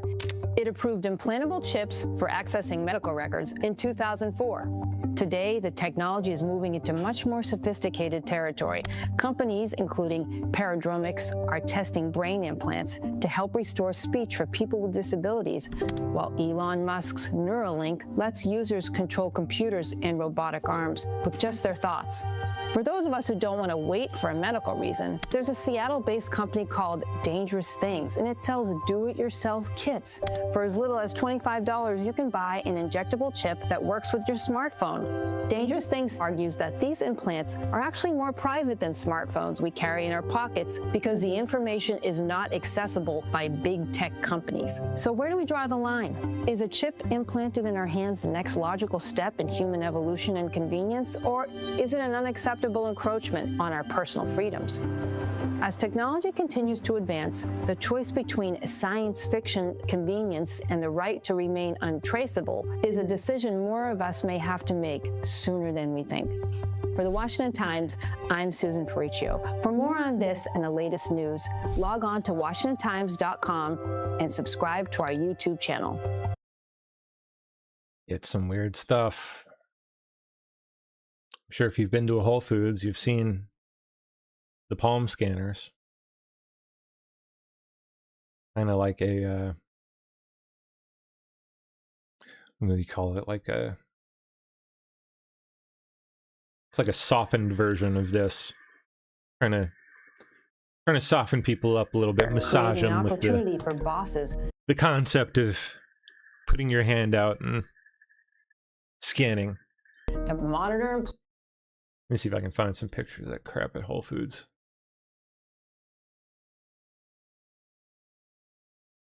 I think they're doing away with it though, because it was no one wanted to use that shit. I don't think I ever saw anyone using that. They installed it all over the place. Every freaking stall, all the self-scanning booths. I don't think I saw a soul use that thing. Creepy. I don't want you having my palms and my fingerprints and no. Why would I give that to you? Why would I want Jeff Bezos to have that?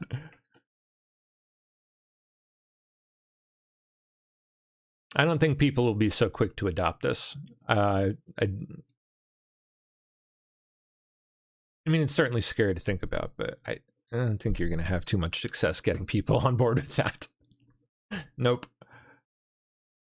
The convenience buy-in, like, it's just not there. It's just not enough for people to be like, oh, yeah, okay, it's worth the ask. I'll do it. Like, what does it get you?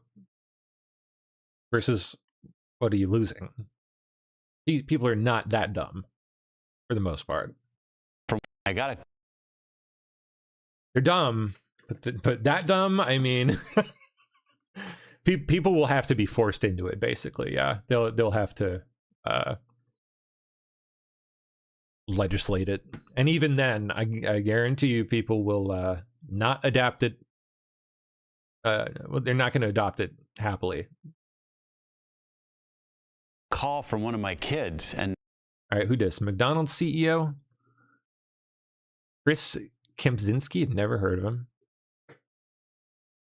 Spoke to Wall Street Journal about the burger taste test. Whatever. McDonald's. Blech. God bless the president, but I don't know how he eats that shit. Although their fries, I'll eat their fries. Their fries are okay. In a pinch, when they're fresh.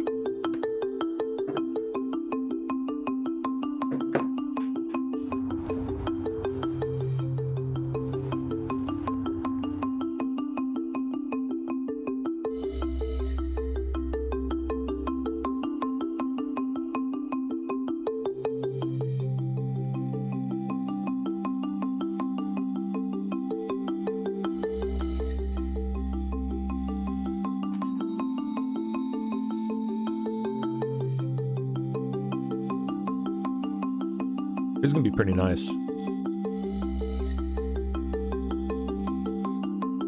Beautiful.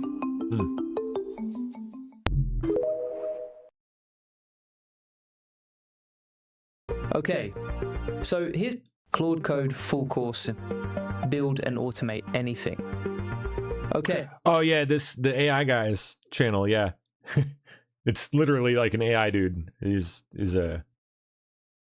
like a fake AI video of him that he's typed like a transcript out and had his voice AIified and, you know, can automatically dub and basically create videos for him. He does good work. His videos are great. They're excellent tutorials. That guy, yeah. Julian Goldie. Yep. Instead of watching Netflix tonight, spend 3 hours with this Claude Code. Oh, nice. A full course. It teaches you how to build apps, teams, and anything. Highly recommend playing around with this, man. It is like superpowers, dude. Crazy what you can build with this if you're dedicated enough to hack away at it for a while. It's a blast, man. Whether it's this or Codex, or if you don't want to do one of those companies, like if you don't want to support the nasties, if you don't want to support Anthropic and OpenAI, go with OpenCode. It does the same thing, but you had the freedom to choose basically any model, including local models, which I use OpenCode. I use all of them, every one of them. But OpenCode's fantastic, really, really good, free. Just for the software. I mean, if you need cloud models to, because I mean, most people are going to need cloud models. Most people are not going to be able to run local stuff, but I think they run like pay as you go. So you're only paying for as much as you use, and it goes a long way. That's what I would go with if I were someone just wanting to like play around with this a little bit. I would get OpenCode Zen, add $20. That's it. Get the software, and then follow through with the tutorial like this. It'll shock you, man, what you can build. I'm telling you. I so wish that I could show you. But I don't want to. It's such an insane idea that I don't want to publicize it yet, because it's that good of an idea. So one day, won't be long either, because I gotta get it going. I already got the domains. I need to incorporate and talk to a lawyer. Oh, speaking of, man, actually, on that note, I may as well make use of my network here. Give me a sec. Does anyone happen to know who is it I need to get on touch with here? I need to find preferably a lawyer, but like a paralegal or just someone who's worked in the field generally, but specifically with like commercial contracts. Does anyone know anybody like that? Anyone? I know it's a bit of a stretch, but anyone happen to know any especially brilliant people that are in that field? Worth asking. I mean, why not? I got some local guys I got to ask around here too. I would especially like to find someone like younger, fresh out of law school kind of, and part of the younger generation that's like maybe especially someone that's like dual majoring in AI technology, that kind of stuff. But it doesn't have to be that. If it's someone that is a contract lawyer, like commercial contracts, that kind of thing, I need to talk to someone about some stuff with that. But just generally, I need some legal help. So if anyone knows anyone in the that field, hit me.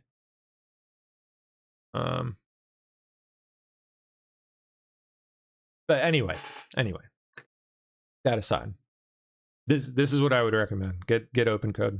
It's fantastic. You want to learn to code, and I'm telling you, like, anyone can do it these days. Anybody can do it these days. Anybody, as long as you're willing to learn a little bit. You don't have to know a single line of code. I'm telling you, not one. The most I know is like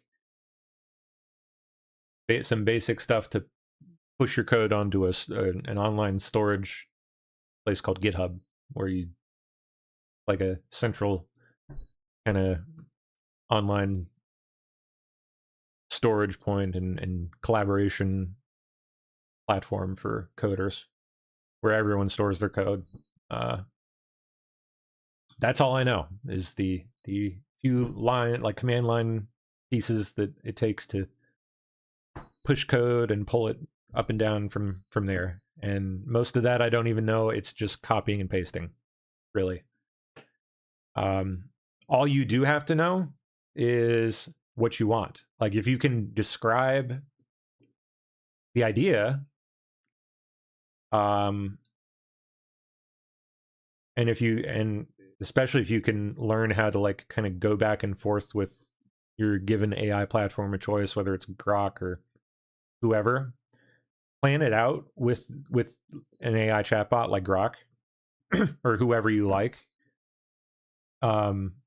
Just like start a fresh chat and say, hey, look, I want to plan out a coding project. Here's what I'm trying to build.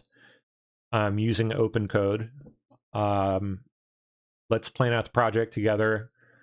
And I need you to give me a step-by-step guide, hold my hand the entire way, and give me all the prompts that I need, step by step, and just hold my hand through the entire process.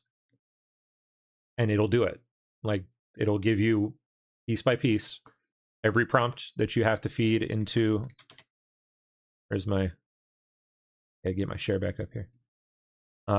Every prompt you need to feed into your coding bot. Where's code? Here we go.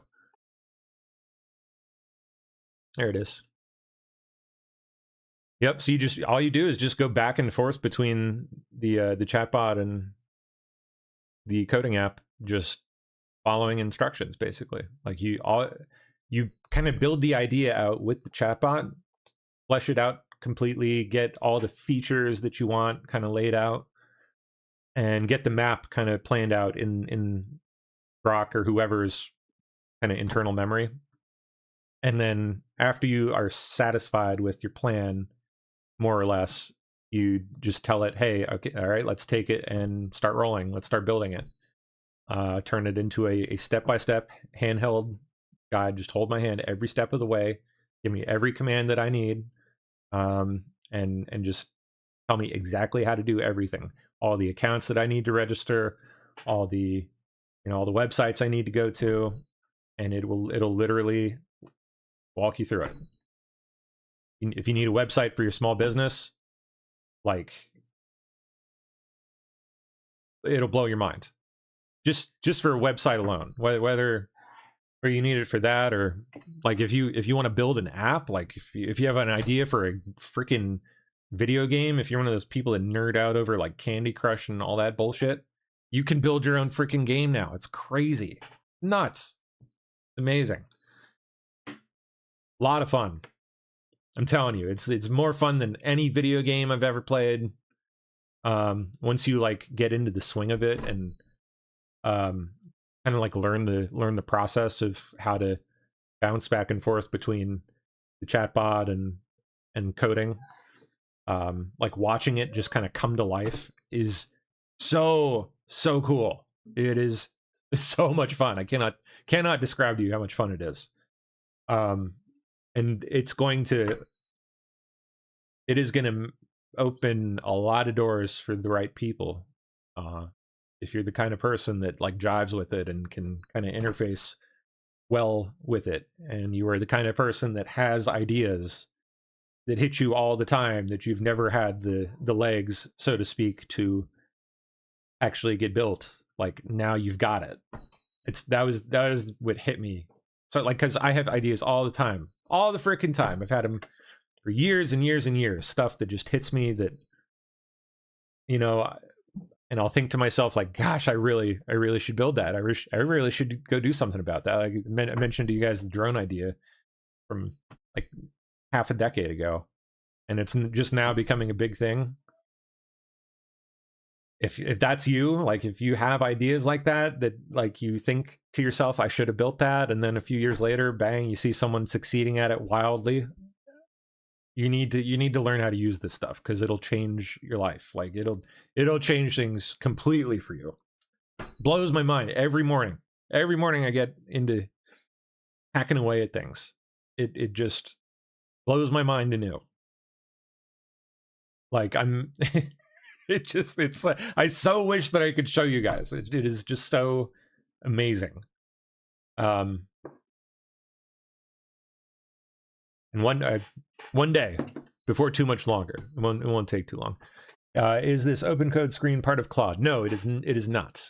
You can use your Claude's. Oh wait, you used to be able to use your Claude subscription with it, but they've basically like got that shit down. Anthropic only wants you using Claude products. They don't want you using third-party stuff. But you can use your ChatGPT subscription with this. I do. I used it for my coordinator agent, but then it's also got a bunch of these little like sub agents here. Like that's my local model right there, document writer, front end UI and user interface engineer. That's local. That's local. Multimodal looker. It's for like analyzing images and videos, audio files and stuff. That's being run locally. All off my computer here. If I wanted to, I could switch the orchestrator over to another local model and I could code completely off the cloud. If the internet just disappears one day, I'll still be able to code a little bit. Not really, really good like the cloud stuff can do, but can do basic stuff. Is DLive done? Yeah, DLive's done. I mean, it's still going technically, but it sounds like the website is going to be done by the end of the month, and we're done there. I'm just cutting us off now. We're already obviously gone. So, oh, on that note, I am also going to be taking down the DLive chat. In I don't know, like a week or so, or two. I don't know. We'll see when it just, I don't know, when people stop using it. We'll turn that off too. Get everyone completely moved over here. I want to give stragglers some time to find their way over. So, if you don't mind, check back there every once in a while and see if any stragglers are kind of over there asking, "Hey, what happened? Where'd you go?" I mean, you'd think the screen would more or less explain it to him with the little link and whatnot.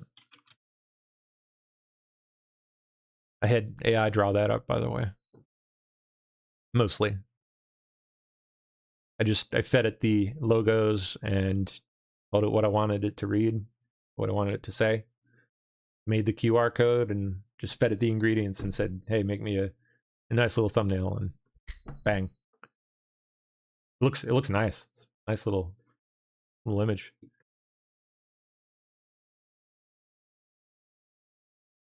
Is this considered white flight?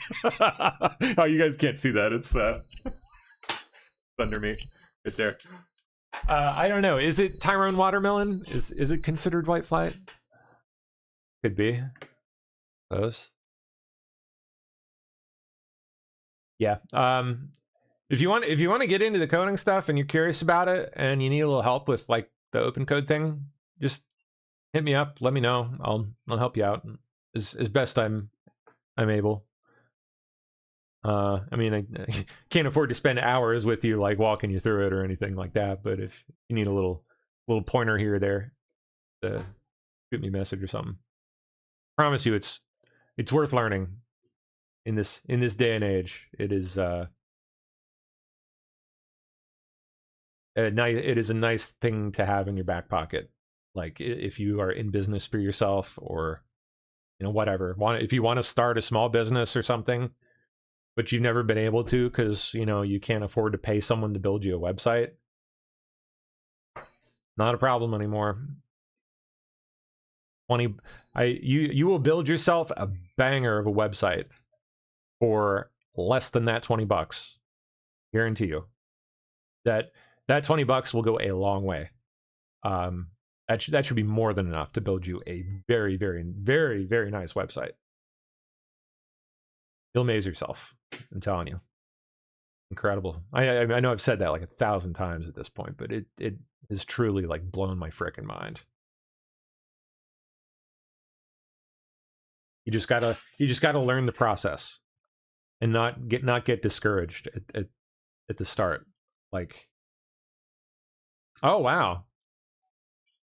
Yes, have any of you out there like been able to use it for some interesting stuff, whether it's coding or just general cat use? Steph is saying I've incorporated all 4 of my companies, 1 S Corp and 3 LLCs. Built one website a while back, like by yourself for like pre-AI, or like you paid someone, or you used AI to build it.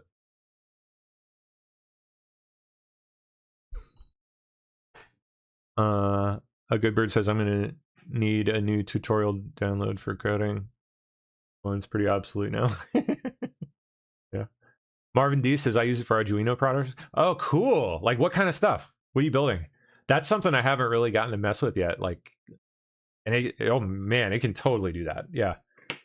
I've seen some really amazing stuff in that direction. Like people messing with pies and whatnot. Yeah, I gotta get down to the Micro Center actually, and I gotta get some cheap stuff like that to toy around with. One of the things I promise you guys I am going to do is I actually just got it installed on the PSP Stream machine the other day. I just got Claude Code installed there, so I am. This other project I'm working on takes precedence, and there's reasons for that. Mostly because I can't sleep on it. Because if I do, like if I don't get it out there, someone else will. So I'm throwing everything that I got into that right now. But as soon as I can wind that down, I'm going to start taking all these skills that I've developed here, and I'm going to throw it into PSP some. Start revamping the look on screen. I'm so going to redo that and make it look so much better. I'm really looking forward to doing that. So it's going to take a little while because I got other stuff on the oven right now, but I'm going to get to that, and I really cannot wait to see what it can do for PSP. Like what kind of stuff I can build, and Discord will be part of that for sure. At least we're going to try to. We'll see how that goes. Who knows how Discord behaves these days? They seem to let other people exist on Discord, so maybe we'll be okay. Hold on, let me jump over to YouTube. Jen R395 says, my youngest son has designed and created his own multi-million-dollar program for business purposes. Companies are already interested in it. Bravo. That's really cool. That's the kind of stuff I keep hearing like every day. The people who are learning this now are doing the right thing. They're going to reap the rewards for sure. Scrolling back to Rumble chat here. Steph says, yes, pre-AI, I used a small business web producer, but had to do all input, of course, easy stuff. Only did a 3-page website. Get on your ideas and get them trademarked. Yep. If you don't do it, someone else is going to. Always the case for me. I mean, every idea I've ever had that I've thought to myself, like, man, if I could just start that, I know it would work. I know it would make money. And then it just kind of falls to the wayside, and a few years later, sure enough, you see someone out there doing it big, making big money, and you just end up kicking yourself. Yeah, that sounds like you. Like, what are you doing, man? Get off your butt. The cake lady says, I don't mean to be dumb, but I do have a business. Don't worry, no dumb questions when it comes to this stuff. Like, believe me, I know how like overwhelming and kind of just like a lot of this can just go straight over your head. It definitely did for me at the start. And if you're not like very tech inclined, I'm sure it's only even more so the case. Kate Lee says, how much does it cost for a website monthly? Use Facebook to advertise. I mean, what would you say, Steph? Like, what would you say traditional web costs are now? Like, pre-AI, it would cost like thousands and thousands of dollars to have a decent website built. I mean, that's what we paid for PSB's website back in the just before AI was like really starting to jump off. Yeah, it was not cheap. But I'm like, I could build that site myself now. I'm quite confident I could do that. Possibly even better.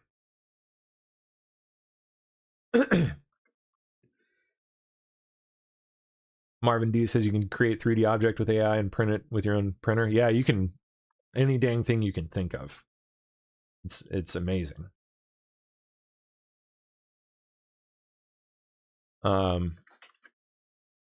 Any accessory that you can hook into a computer can interface with just about anything. But Cake Lady, I would definitely play with this, or if you have a someone in your life that is kind of sort of computer savvy, even if they're not like a code person, someone in your family, get them to kind of play around with this a little bit. Can you code a program to monitor web information and execute trades? Oh yeah, you see people doing that stuff all over X, and a lot of scams too, a lot of bullshit. But yep, you can totally do that.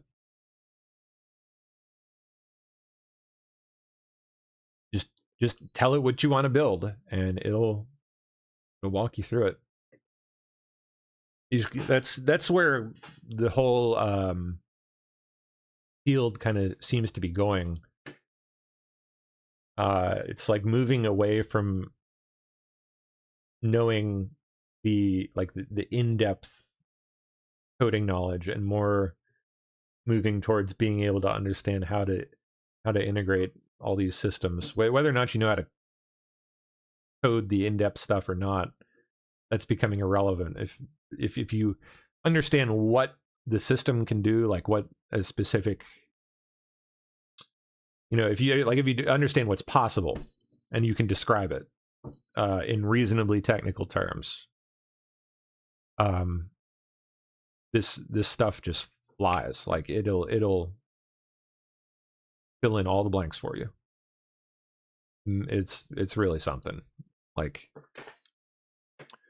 I gotta think of something I could like do for an example, just to demonstrate what's possible. I don't think we have anyone in at 3 anyway, so may as well play around a little bit. Let's see, what could we do? Come on, you guys got to have some ideas for me. What should we try to throw together here, just to play around a little bit? Since we're kind of we got free time on our hands here. Where'd my chats go? There's YouTube and there's Rumble. Okay.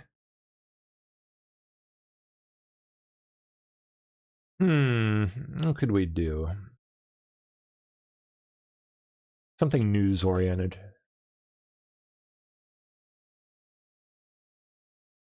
Build Cake Lady a website? Hey, actually, Hey, wasn't she just in the news again recently? What happened with her? I feel like I remember seeing her pop up, like some story about her, just like the other week. What was it? I sworn, right? She like win a case or something?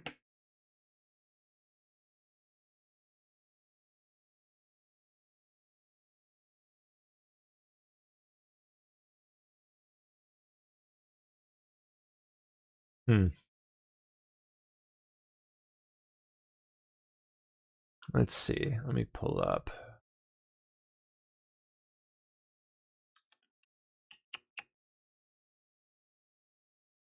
Pop out a fresh window here. Hold on.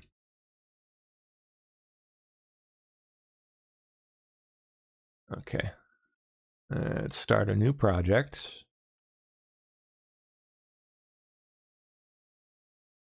Huh. Yeah, you know what? We're going to go with that. It's silly. It's fun.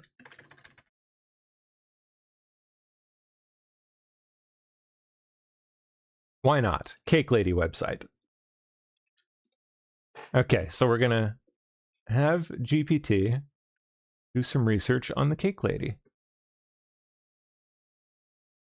I want to see if it'll do it. I want to see if it'll actually do it or not.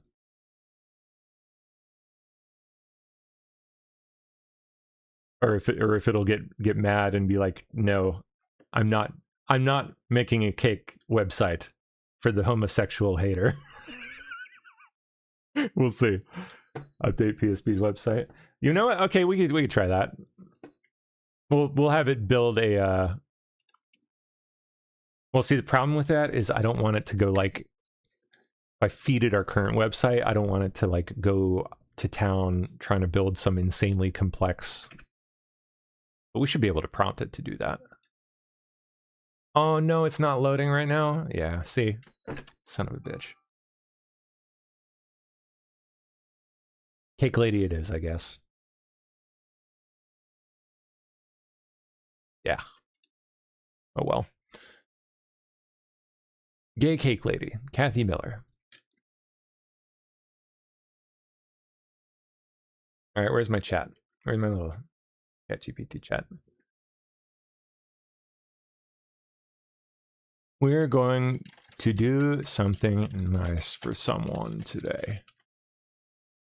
We are going to build a website for a poor woman who was victimized by the media, Kathy Miller, the Cake Lady. From where? From Bakersfield, California. I'd like you to look at her story and come up with a nice website for the business. What's her business called? Pastries Bakery.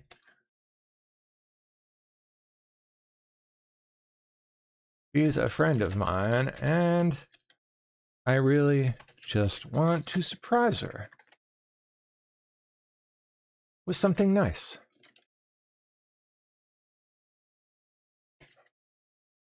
Let's make it a banger of a website.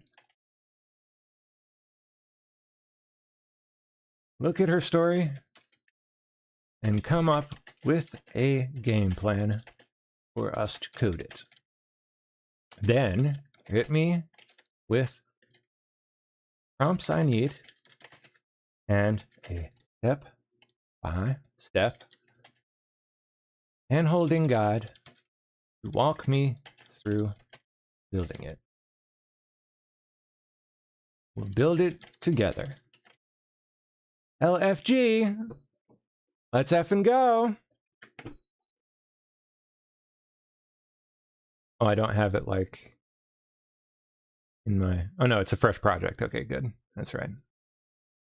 All right, I did do the, yeah, Cake Lady website. Okay, good.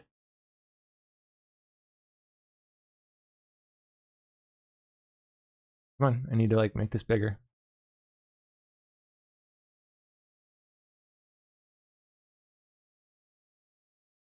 Okay, let's see if it'll do it.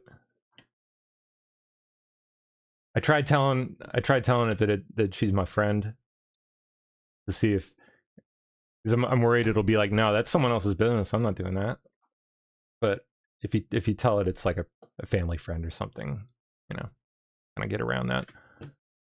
Sometimes you'll run into walls like that, and you just got to learn how to maneuver.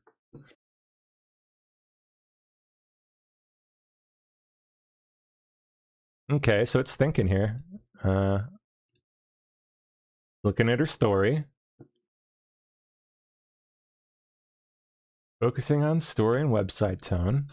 Addressing time inconsistencies and visuals. Notice some inconsistencies in business hours. Let's see your current website.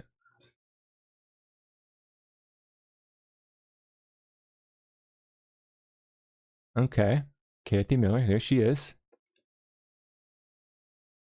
We're going to make her a better website. Very curious to see how this one goes. Should be interesting.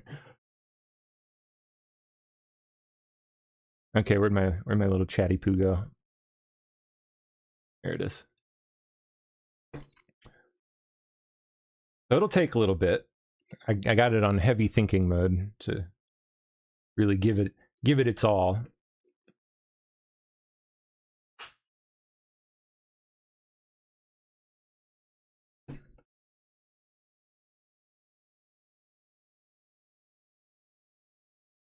Considering site content and features for redesign. I'll note e-commerce functionality. Yeah, it'll build the whole, like the store, like online, like an online store for you. Literally, like anything. It's nuts, man. If you've ever wanted to run an online business, you have like anything you've ever wanted to sell. If you make cakes, cookies, my family makes some of the bangingest cookies you've ever tasted in your freaking life. I've always wanted to start a cookie business with these freaking things. They're like oatmeal cookies that my great grandmother made. Been in the family for forever. Always wanted to turn that into a business. So that's on my list of stuff to do now, because it's just so easy now. Like, and on top of like the website side of things, it'll help with the business side too. Like everything, like it'll put together all your books, organize all your files directly on your computer. Get everything like dialed in, everything tied together, interconnected. It's just mind-blowing, man. I cannot wait to see what Cake Lady's gonna get here.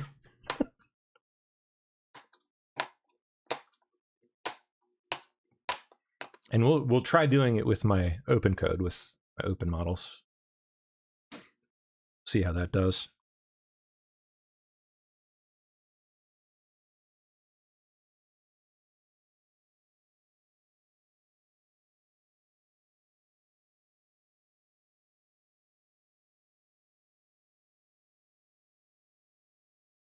For real though, if you have a business and this is what's been holding you back, like what are you doing? Hit me up. I'll get you started. I'll get you started on the right path. I'll help you out. Yeah, within reason. Again, I got a lot of shit on my plate as it is, but can afford a couple minutes here and there if you got questions in DM or whatever. Throw it my way. I would love to get some people started on the right path with taking advantage of this stuff. It's such incredible tools.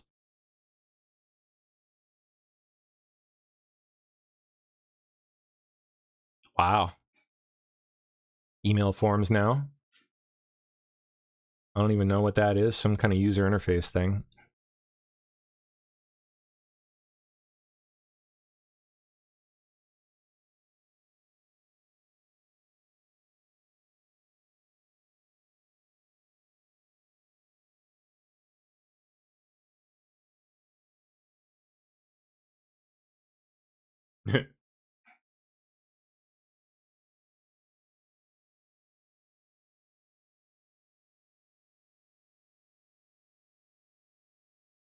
Okay. Could be backed by, oh, it's even gonna, wow, it's gonna take the media coverage about her and work it in. Really? I wonder how it's gonna do that. That should be interesting. I'd give her story a dignified presence.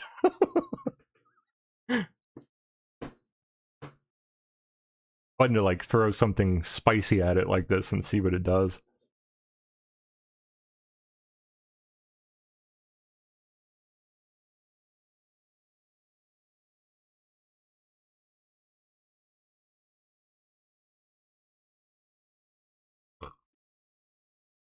There it goes, setting up the project. Okay.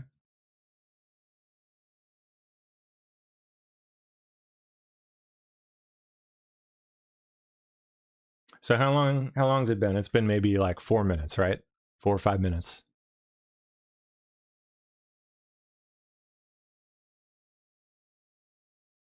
Can you write code for extracting data from a car or tractor that is considered proprietary? Most likely. I don't want to say for sure, yeah, but almost certainly. Yeah, if you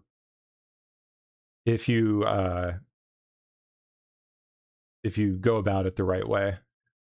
Yeah.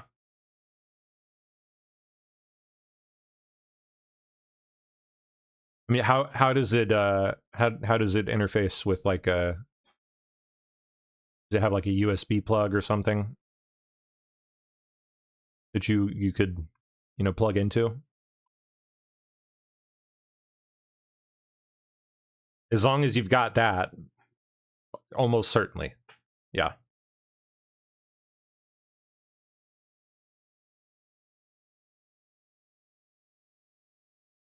I wish XAI would release a frickin' coding agent, coding interface. You can use it for coding. Like you could sign up for the X API or whatever, and you could plug it into OpenCode, and you could use Grok to code with OpenCode. But I wish they would just release like their own app, like their own coding thing, like OpenAI and Claude.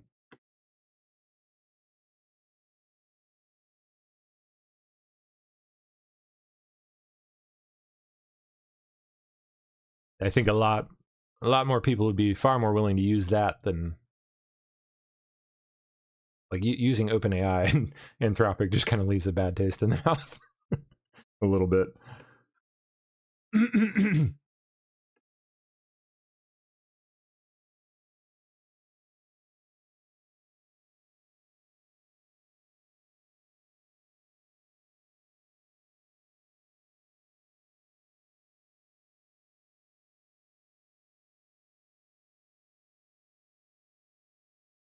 Outlining content and strategy, and it just goes through everything.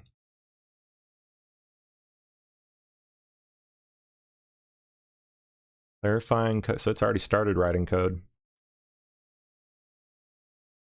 And we haven't even gotten into the coding app yet. This is still just the chatbot.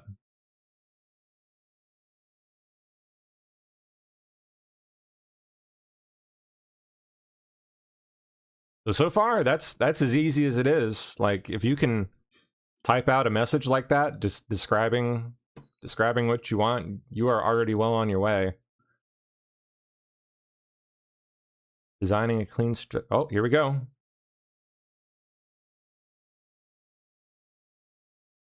Hell yes.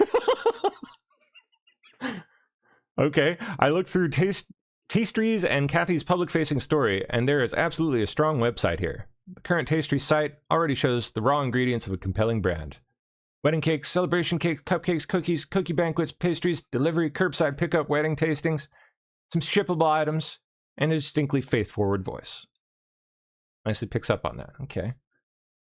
So her story is also inseparable from a long public, legal, and media fight over a same-sex wedding cake request.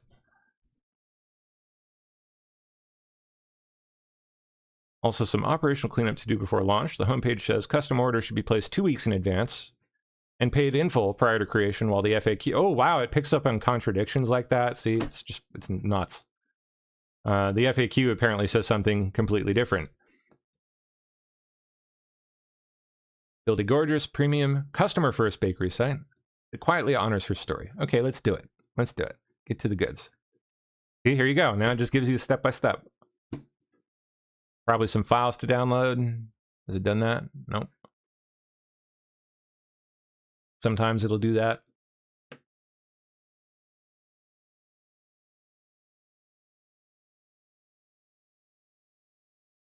Okay, so now let's pop open our coding app.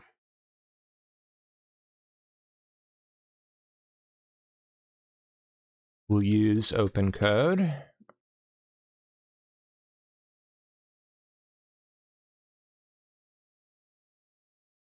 Let's see.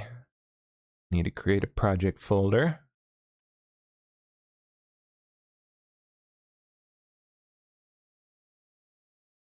New folder. Cake Lady website. Or just Cake Lady. We'll do Cake Lady. Okay.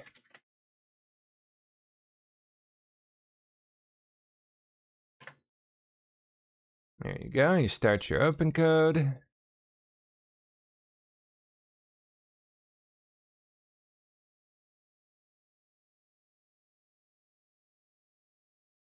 And then all you do, you just follow the steps. It's that easy. Step 1, scaffold the project. Okay. A lot of that'll just go straight over your head, and that is totally fine. But we don't want to do that there. We want to do it in terminal. Oh, if you get an error, all you do is you just copy it, paste it back.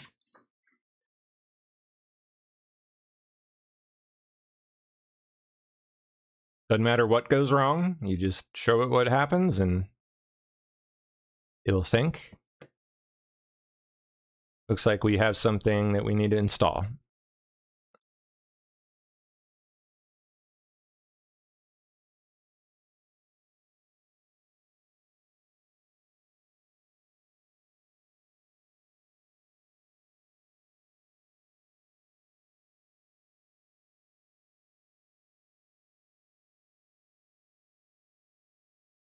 Okay, come on. Answer already. Let's go.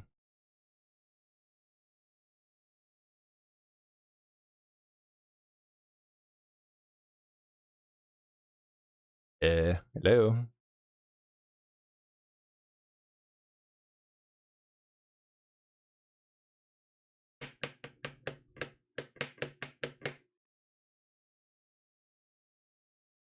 There we go.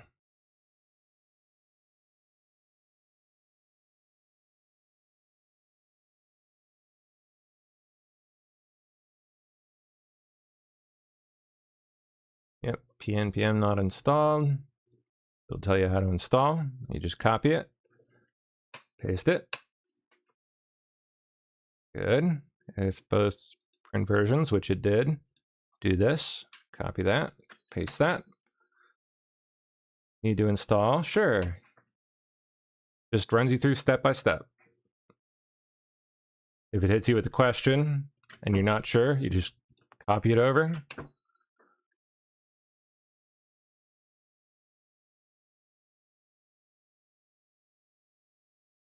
Yep, use recommended defaults.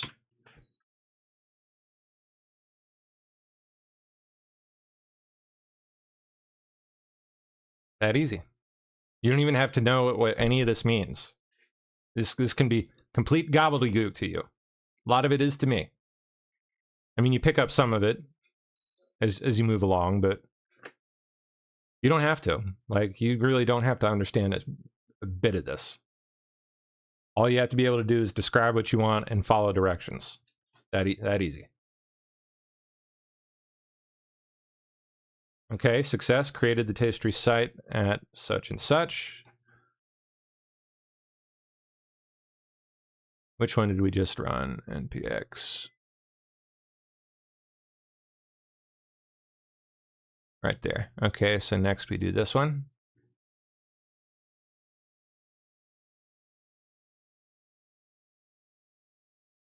And then it says paste the output here. So we let that run. Oops.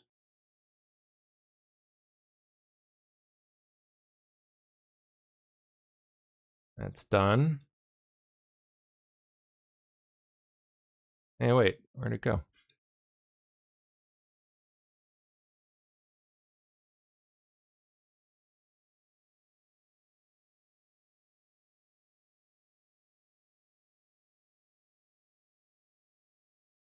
Weird. It disappeared. Huh. Oh no, there it is. Okay, sorry, I missed it. Paste that in.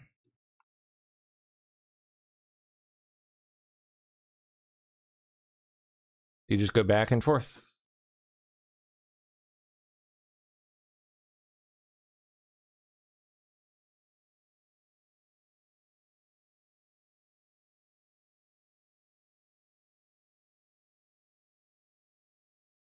Okay, providing next steps.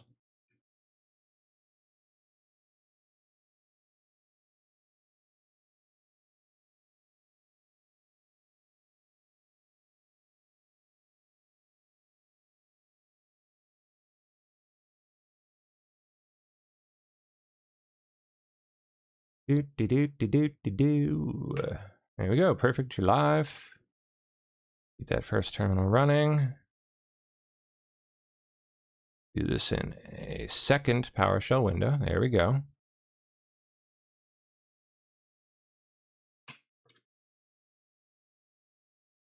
Yes.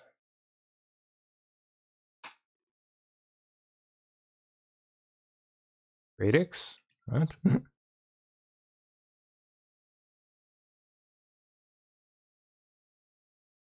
I have no idea what this is, so I copy it over.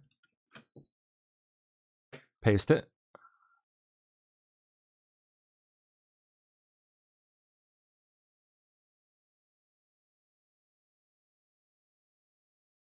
Choose Radix. I do choose Radix, thank you very much. Okay. Which preset would you like to use? I don't know. I mean, what even is all this?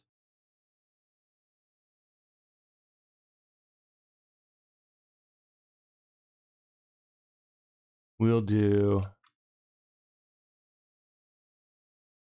Nova. Probably style stuff like fonts and whatnot.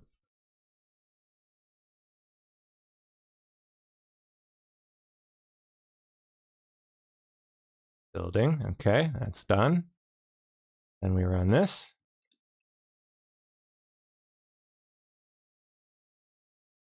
So this is just building the initial framework. All the folders and, yep, here we go, folders.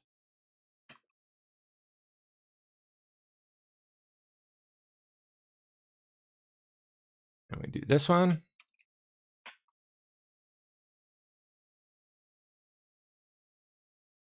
Oh, oops, no, that was supposed to be a file. We're supposed to open in here, app, page. See, look at all this shit it's already built, wow. Page.tsx, there we go. And we paste this stuff in. Place whatever starter code is in this. That would be right here. Right? Yep. So it starts at the export. And a lot of this you don't even have to do. You can, if this stuff is too hard for you, you can just tell it like, hey, can you have the coding app do this? And it'll come up with everything you need to just have OpenCode do it. All this initial setup stuff. Okay, that's done. Save.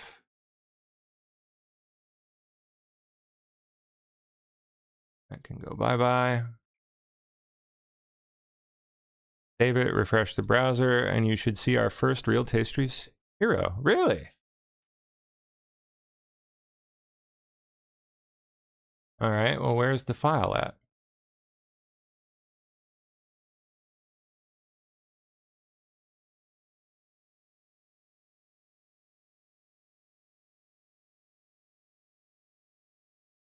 Okay. Oh, oops, I missed that part. Says our page is actually up and running already. I haven't closed that terminal. Yep, right there. Here we go. Right there. I missed that. Let's see what it has.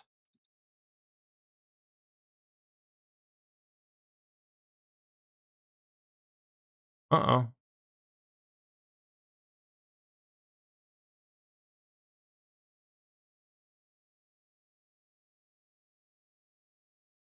Okay, so we got a problem with the site.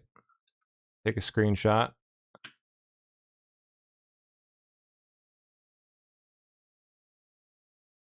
Where'd my little chat window go?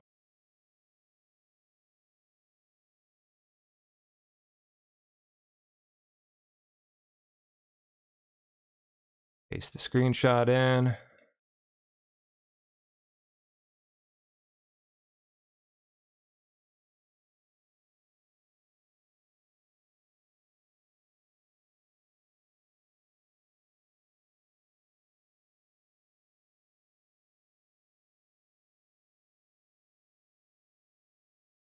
But it is running, asshole.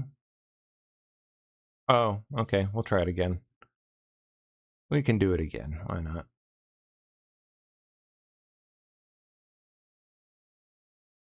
We'll start the dev server. Here we go. There it is. I think it's because I quit out of that. All right, it should work now. Here we go. Hey, there it is. Look at that. Just the start. Just the scaffold. But it's there. Start an inquiry. Cannot be found. Hasn't built that yet. But there you go. We haven't even opened a coding agent yet.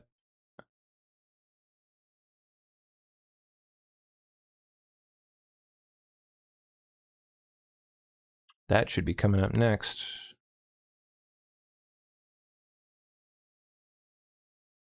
It loads.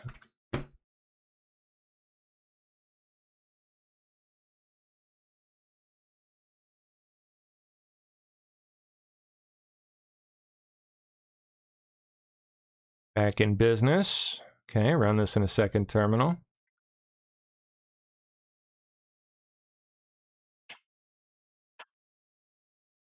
Running. Comments, components.json already exists. Okay. Anything that confuses you, you just paste it back in.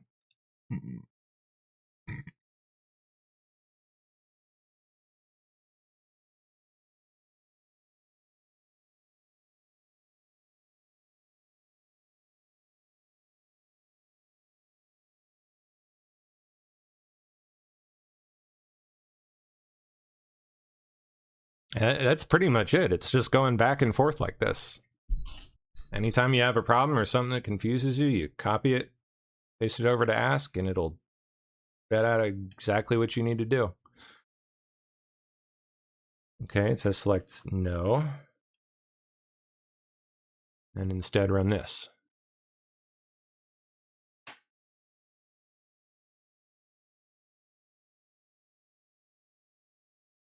Then paste it here exactly. Copy, paste.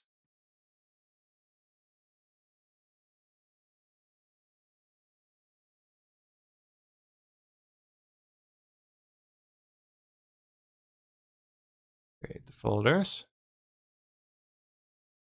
Oh, you know what? I didn't even tell it. No wonder it's having me do it this way. It's like having me build it manually. I probably Should have mentioned I have access to open code. Can we build it with... Can we have open code build everything, please? That's why it's having me do it all manually. I should have realized that right off the bat, but...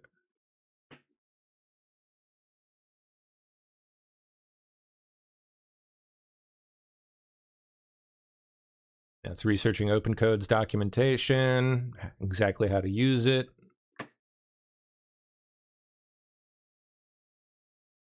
This is where it gets super crazy and easy. If that stuff scared you, don't worry. This will be a breeze. Frickin' breeze. Just watch. Okay, yes, that is obviously the better workflow here. Okay, cleanest setup is you as the supervisor, me. Open code is the builder, yep. And then ChatGPT is architect and reviewer. Yeah, that's the basic process. It's incredibly powerful. Like you can build anything you can think of. I mean that. Okay, so from here we're already there. Let's run open code, it says. Open code. Bing, there we go. And here it goes. Gives us the first prompt right there.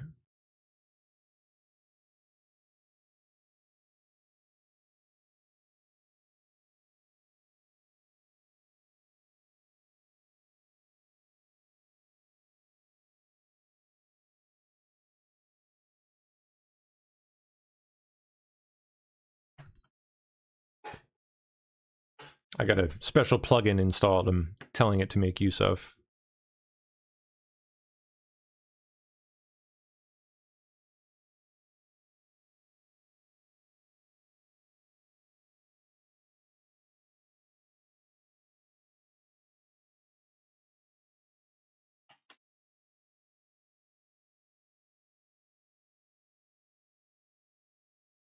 Okay. Thinking.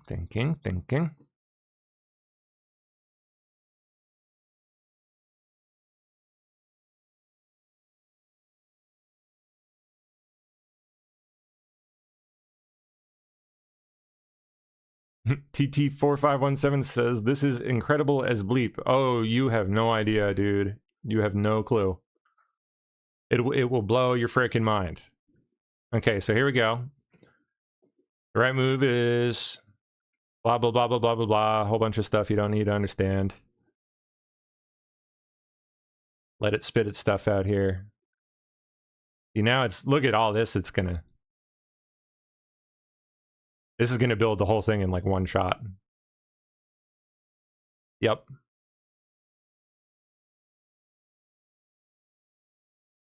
Man, if it's gonna try to one-shot it like this, I might actually try to use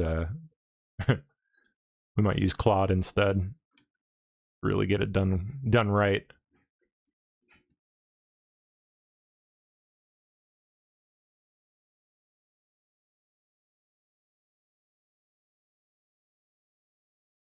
Okay, we'll do...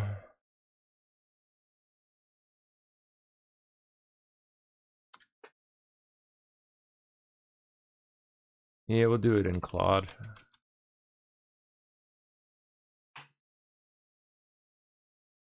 Works the same way as open code, though. It doesn't matter which one you use. All right, here we go. Paste. Everything else good. Yep. Off it goes.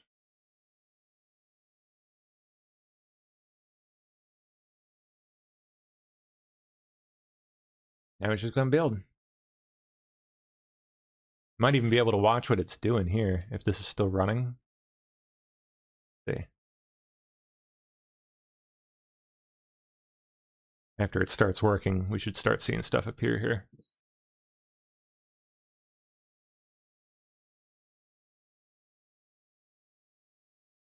Okay. Well, while that works, we get to just kick it and hang out. Watch it go. Hold on, where's my noises? I want my noises back. Give me my beepy sounds. I love the beepy sounds. It tickles the dopamine switches or something. I love it. Where is it? Where is my soundy guy? Audio.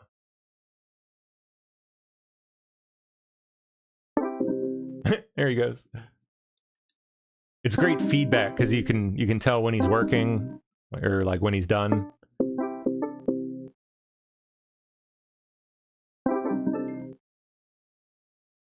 It's basically mapped so that every time it takes a certain action, it plays a specific sound. So I can tell like when it does something specific, like I can identify it by that sound, which is like awesome feedback when it's running in the background.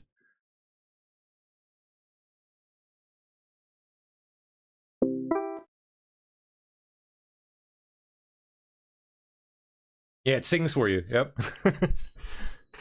It even built the sounds for itself. Those are all generated by this. Generated the sounds from scratch.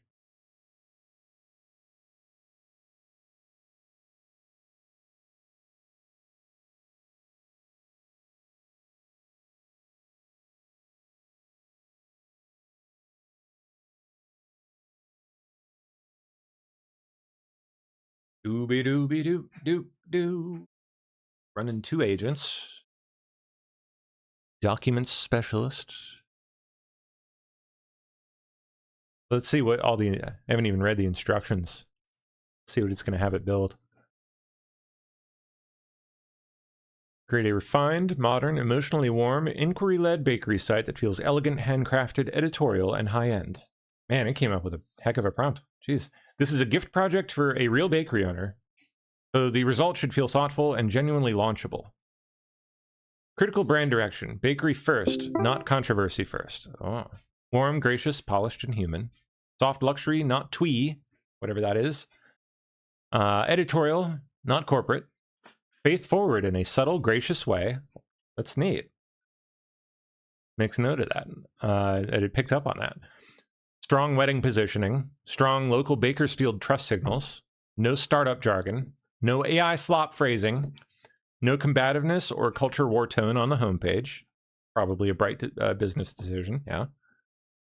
Core product direction. This is not an e-commerce first build. Not an inquiry marketing site for weddings, celebration cakes, blah, blah, blah, blah.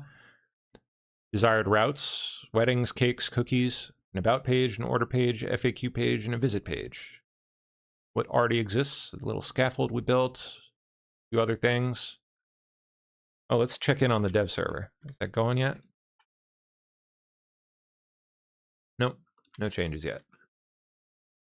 It might not show till it's done. Yeah, I don't know. What is twee? What is twee? Does anyone know what twee is? What was that? Soft luxury, not twee. What is twee? Hard luxury? Whatever that is. Okay. Implementation priorities. So it has a number of phases. Phase 1 through 4. Inspect, create the shell, basically all the architecture. And phase 2, build the actual home page. All the parts, wedding spotlight. Man, it is gonna one-shot this, dude. It's gonna, in one go, like that.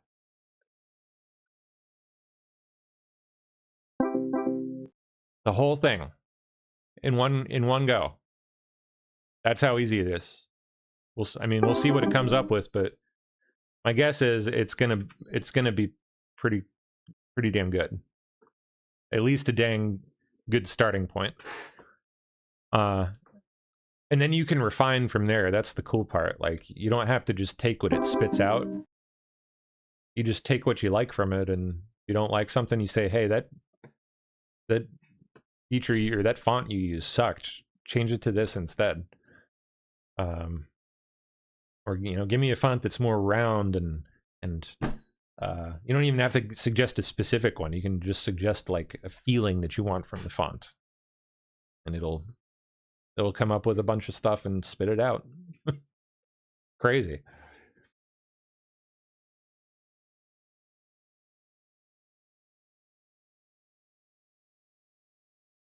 Yeah, I do nothing at this point. I put in the prompt that it spits out, and I just sit here. I just that's all. All you have to do is be able to describe what you're looking for. And you don't even have to be that good at that. As long as you have some idea and can kind of get the point across.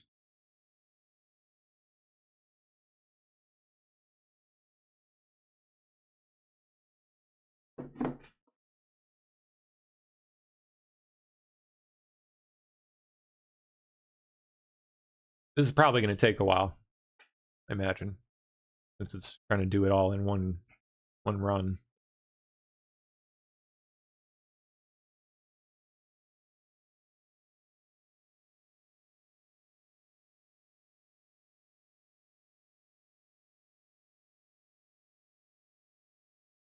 It should eventually give us like a checklist, and it'll start checking items off. Usually does that.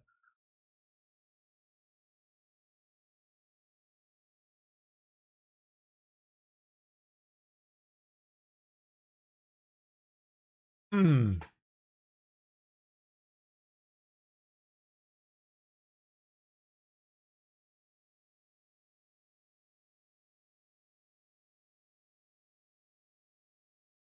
There it goes. Starting to move.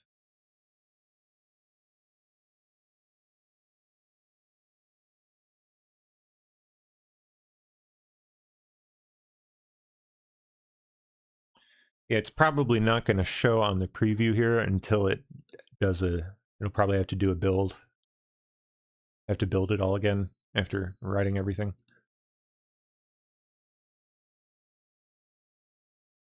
So we won't see anything for a few minutes here, but soon enough it's going to spit out a more or less finished website. The only thing it won't have is like images and stuff, photos. But you can have the chatbot generate that. Like if you want to go with AI generated photos, or take your own photos and use those, just tell it to like put some placeholders in, and it'll just put in a blank image in the place you want to fill in with your own. And then when you come up with the image you want to use, you just send it to it and say, hey, put that in that placeholder, and it'll set everything up. Or if you want to have AI generated images, like, you know, an image of a cake and someone baking a cake, you can tell it, hey, come up with the ideal spot on the web page to put photos. And then write me the precise prompts that I need to give to ChatGPT to generate the perfect image. And it'll give you the prompts. You go to ChatGPT or Gemini or whatever image gen service and have it generate the image, send it back, and it'll put it in there where it belongs.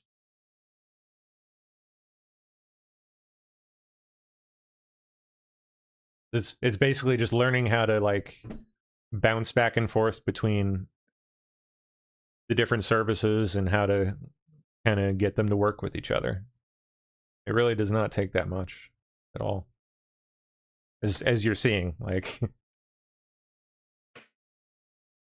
if you can talk to a chatbot and explain a couple things, download some basic software, you are pretty far along.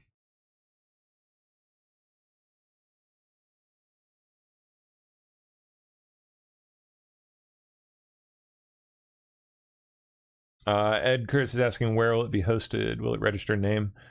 Well, for now, it just kind of runs it on like a local dev server, which is just like just running on your computer, and you can visit it in your own web browser just for testing. But when you're ready to actually like put it out on the internet, yeah, it'll walk you through that process. It'll tell you to go register the domain name with. It'll tell you to, you know, go to GoDaddy.com or spaceship.com or wherever, pork bun, Tell you to register the domain name there, what to plug in, what hosting service to use, and it'll walk you through everything you have to do, step by step. Very, very easy. If you can follow simple, basic instructions, that's all it takes.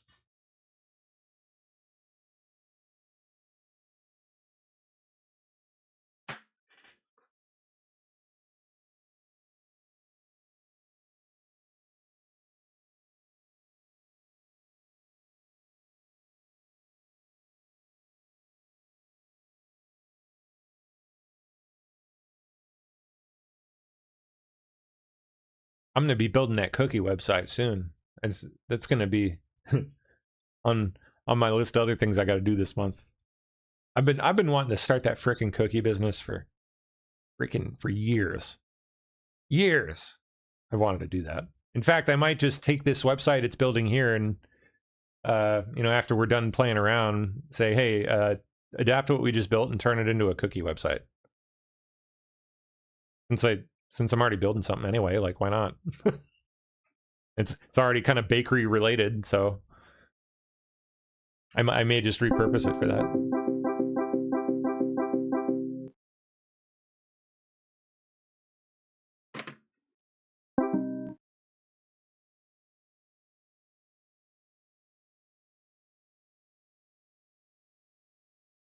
Really?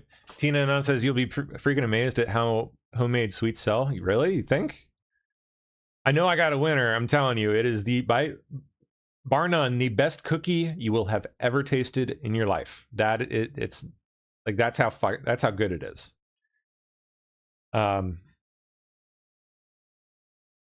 It is a heck of a recipe. It is so I cannot describe to you how freaking good it is.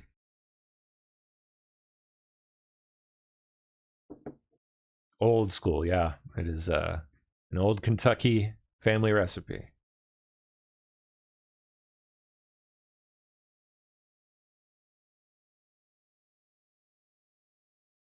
We got a couple more we could probably do with it too. Some brownie. I got a good brownie recipe.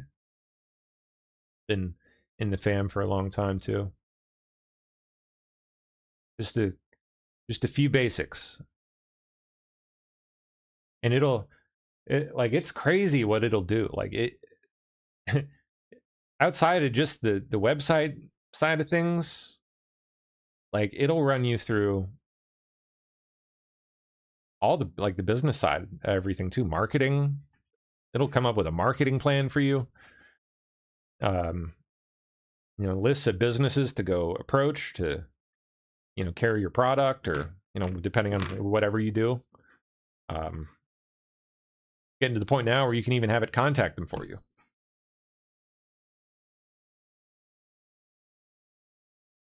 Wow. Tina says, I was this close to renting a storefront in Walmart's parking lot for $100 a month in Georgia before I got stuck the F back in New York. Oh, dang, $100 a month though? That's it? Not bad. That's nothing. That is nothing. That's a heck of a deal. Jeez.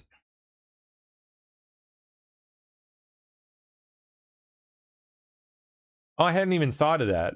Sons of Liberty 1776 says PSP works stevia into the brand, the sweetener, natural sweetener or whatever, and have a non-sugar alternative cookie in a keto version. You'll kill it. That is a pretty darn good idea. I never considered like a keto version. Huh. What goes in keto? What even is that shit? I always hear that. Pardon my French. Keto. What is keto? High fat, yeah. Well, it's definitely that. It's all butter, baby. Butter, butter, butter. No oils. None of that bullcrap. It is butter. Natural sugar. Coconut. Organic oats. Little cinnamon, little vanilla. Tiny little bit of nutmeg. Tiny little bit. Brown sugar. I think that's about it. flour, you know. But the butter, man. Oh, it's all about the butter. Ugh. I'm telling you guys, best cookie you'll ever have in your life. And I'm not kidding. I'm gonna launch it. I'm gonna do it like this year. This is like, it's on my list of things I want to get off the ground. On top of the big one, the big idea that I gotta get cracking on here. I've been putting, I'm telling you guys, like probably a good like 18 hours a day in doing this, building this other idea, which I cannot talk about yet.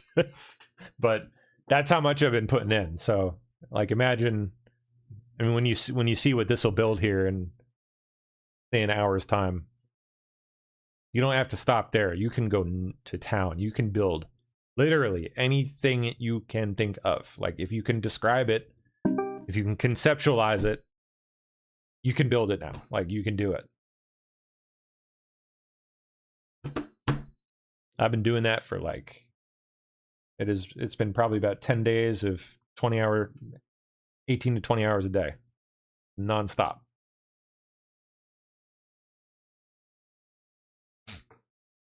And I was cracking away at another project before that, but I've kind of ditched that one or put it on the back burner in favor of this other one because it's just such a killer idea. It is just that good.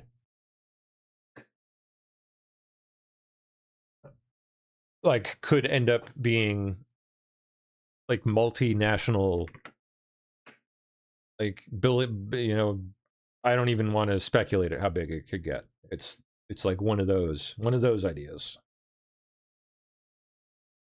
God willing.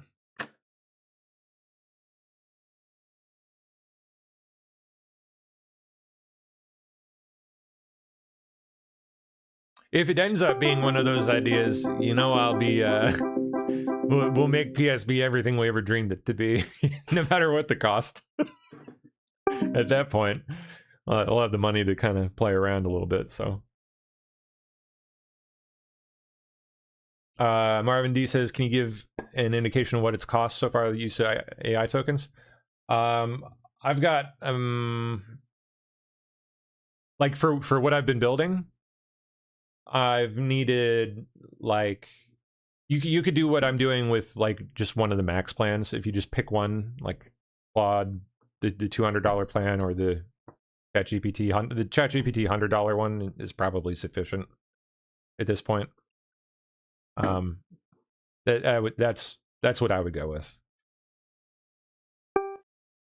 Or for this website, you mean for the cake website for this thing? That's a good question. Let's see how much we use so far.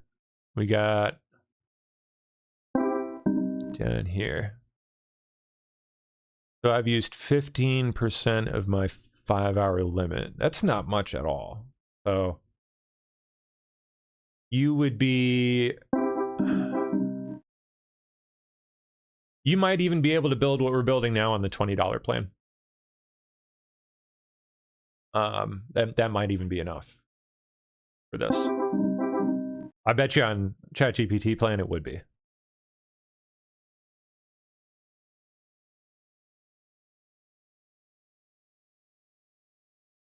$20 on ChatGPT goes a fair amount longer than it does for Claude. Claude is kind of pricey for what you're getting back. It's definitely the better, more capable coder for, especially for really big projects. But if you're not building like a massive, like crazy kind of thing, just do ChatGPT or OpenCode. Do OpenCode.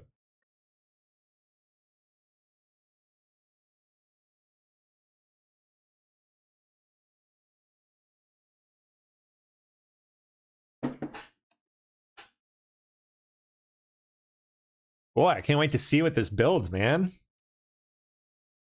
It's so much fun. I cannot describe how much fun I've had doing this stuff with you, like to you guys. It is, as I've probably mentioned before, like funner than any video game I have ever played. And I've played a lot of video games in my day. Lost touch with them and my later adult life, but I used to be hooked on video games, man.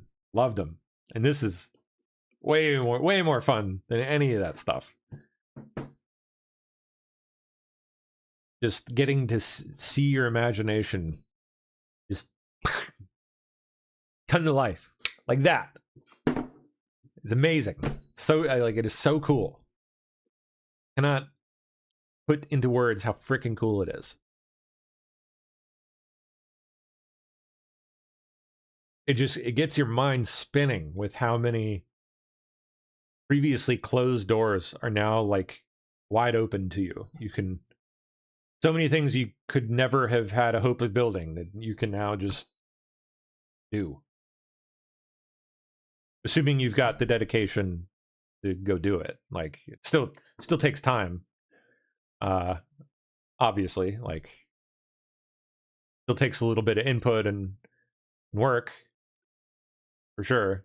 But you're no longer limited by breadth of knowledge, you know, like, you know, lacking a 4+ year background in coding. You don't have to have any of that. Incredible. It'll be an amazing equalizer if you let it be for you. You you learn how to make use of it. It'll put you on a,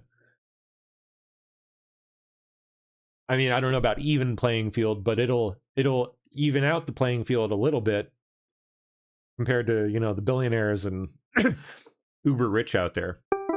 And the interesting part about that is, like, you have to think all these like massive, you know, $100 million, billion+ dollar companies. Yeah, they've got a lot of resources on tap, but they move at like a snail's pace. They can't, because they have thousands of employees they've got to worry about. They've got unions, they've got rules, they've got boards, they've got shareholders, they've got all this shit dragging them down, preventing them from moving and changing and building like that in the blink of an eye. You as one person can change directions in no time flat. You can react to developments in the market like that. You can build for them like that. Whereas these massive, like, multinationals, I mean, yeah, they could build it, but they can't implement, like, are they going to be able to implement it that quick? Are they going to be able to pivot their entire business and, you know, all of, you know, their internal functions and all, just everything that makes them who they are? Are they going to be able to turn that on a dime and become something else overnight? Nope. Can't do that. Got to use that to your advantage.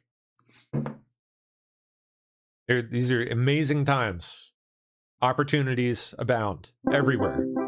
If you know where to look, know what you want to build, and are dedicated enough to just get out there and, like, do it.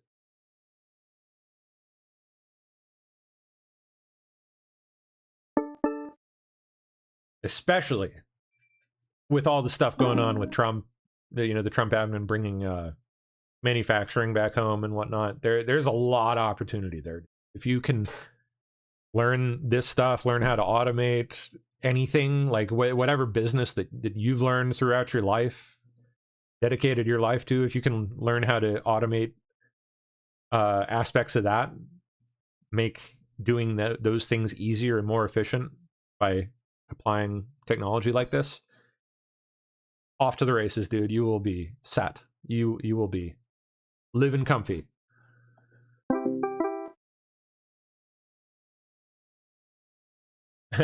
Tina Non says, I feel like Yoda tapping into the Force, bringing people in the Trump admin towards PSP. Oh, wouldn't that be fun? That would be cool. I would love to make some connections in government world. Like, I can think of a half dozen businesses I could launch just doing, like, government contracting stuff. Like, actually, I can't even talk. No, I can't say more. I don't even want to say anymore. I can't do it. Dude, there's so many doors open, like all over the place. You just gotta get out there and start like trying the doorknobs, man. You gotta look. Never gonna open for you if you aren't out there testing them out.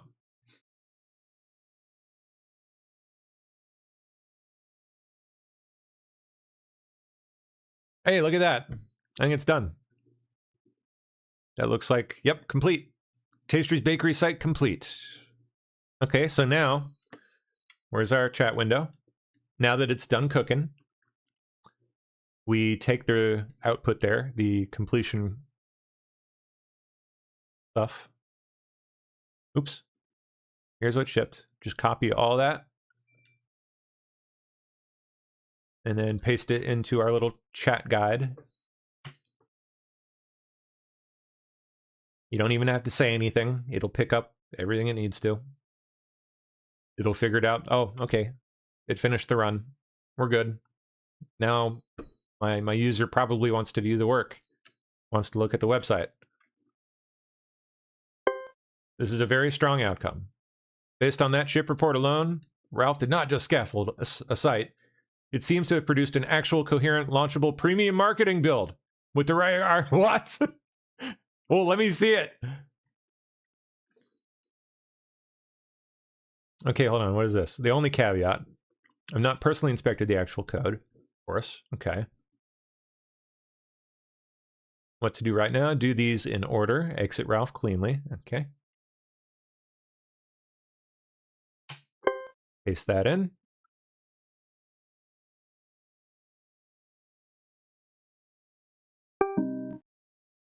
This is the first thing I would do. Start the site and inspect every route manually. All right, so how do we do that?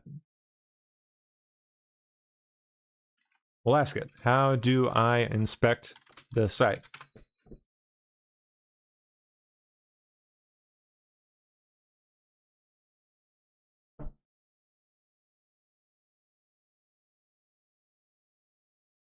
Okay. In PowerShell, so we got to open a new terminal window. That's the one thing you'll have to learn is the basics of how to work in a terminal. It's not that hard. Really isn't. If you can follow instructions from the chatbot, you're good. There it goes. There's our dev server. You just got to copy that little guy right there. Go to a browser. Oh, wrong one. And... oh, what happened? Oh, hold on. Oh, it's because it's got an... yeah, another one's already running. Okay, let's try it again.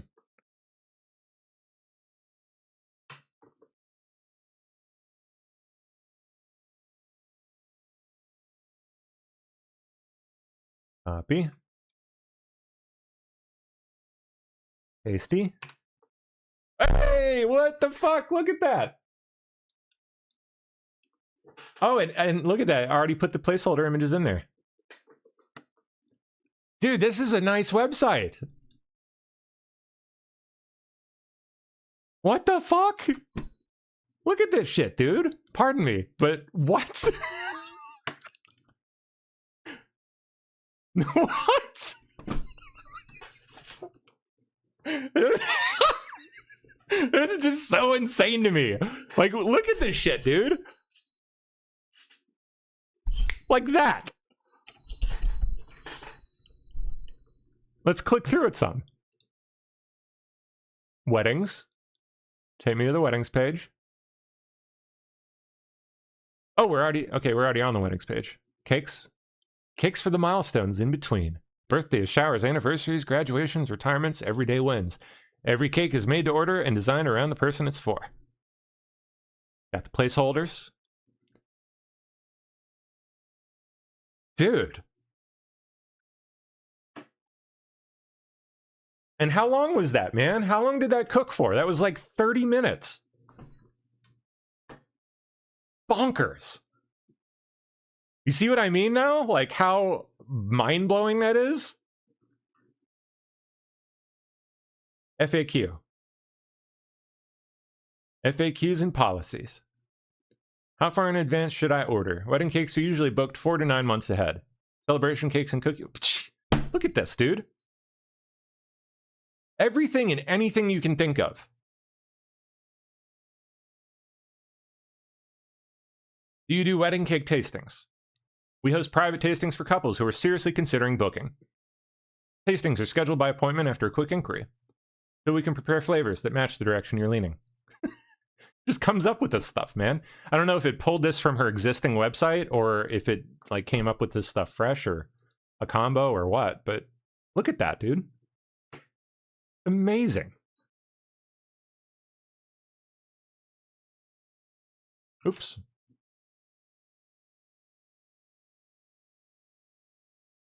Can you match a photo I send? We don't copy another decorator's work line for line, but we'll happily build a design around the colors, textures, and feeling that drew you to it. It's expertly worded, too. Like, everything. The copy is... Mwah, chef's kiss. I would already say... Where's her website? I would already say this is a better website than the one that she's got. What was her website again? Kathy Miller... Tastries. Gay cake lady.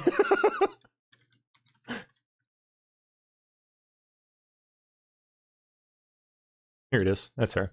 Oh, dude, yeah, we have just built a website that is already better than the one she's got. This looks slop. No, I mean, it's decent, but look at it. It's like slop. It's like half-assed small business slop compared to just clean, smooth, beautiful. I mean, especially after you start getting photos put in on those placeholders and stuff. Oh my gosh. Get like a nice image in the background here behind this text. Nice big hero photo with little cake over on, or yeah, cake right here. Maybe something else kind of in the background, you know, like in a kitchen, like a, what do you call it? Like a countertop over on that side where the text fits.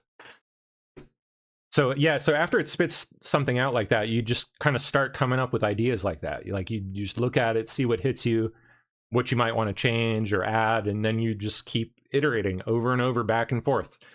Go back to the bot and say, hey, like, wow, that's really good. I like this, this, and this, but this I'm not too sure about. And, you know, I'd feel better if we put a, like a little card here, a little box explaining who we are and what we do. And, you know, maybe put a photo in the background over here. Can you suggest an image that might fit?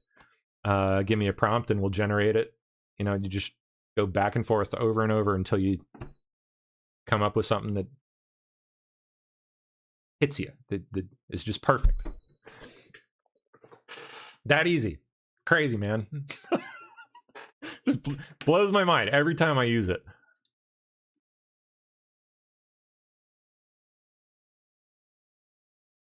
Yeah. Pretty freaking cool, man. Start an inquiry. What's that do? Email? Oh, takes you to an order page. Look at that.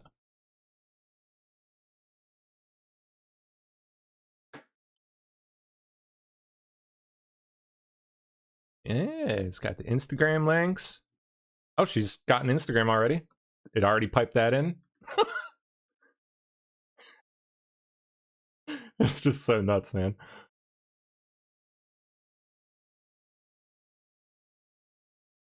Got the hours, policies,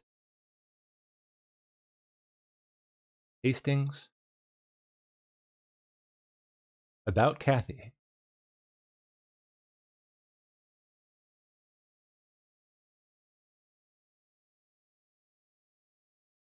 Faith and family shape how the bakery runs. Kathy treats each cake as a small honor, the centerpiece of someone's day, and tries to greet everyone who walks in the same way she'd want to be greeted. Except for the homos. I'm just kidding. She probably greets them very, very kindly and nicely. From what I know about her. She just didn't want to make a cake for them.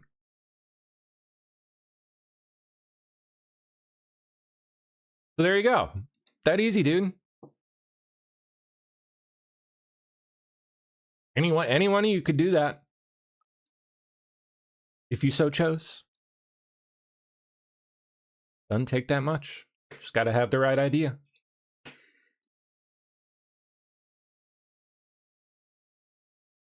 All right. Well, anyway, we are now. We got 45 minutes left. I don't know. What are we doing now? What's next? Go back to news. See if we got any more news we can cover.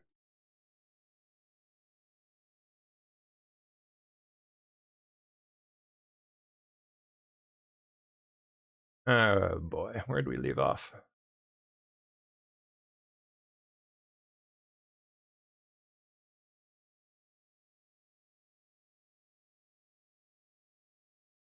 Doopy-doopy-doop-doo. Oh yeah, there was chaos in DC last night at the Navy Yard. The cheering. We're running around again. Acting fools. Let's see it.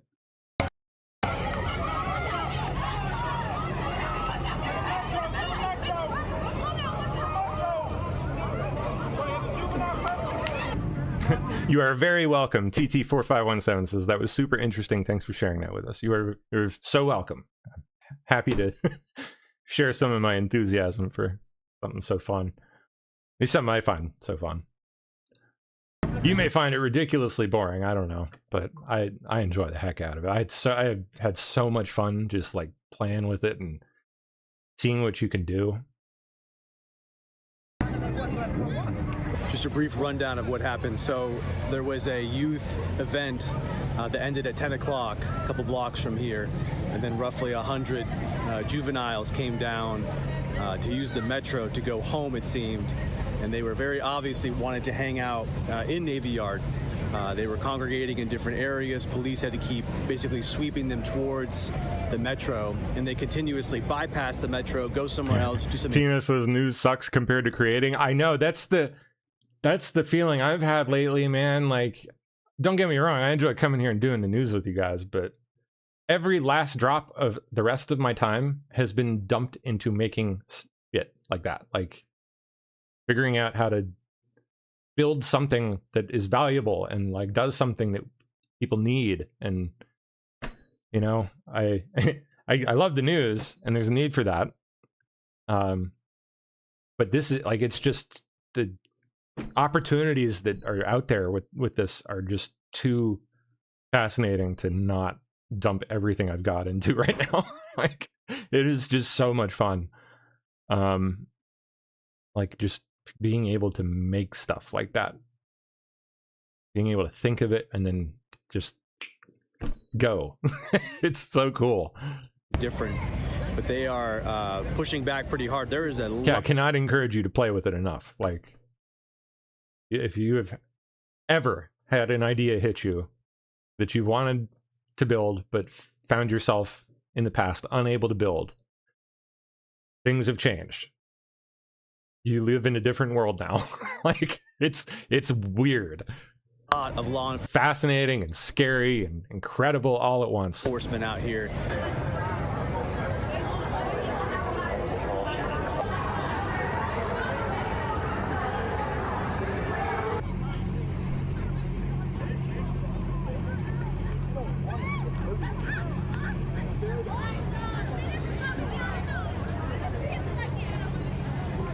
Breaking kids in DC, man.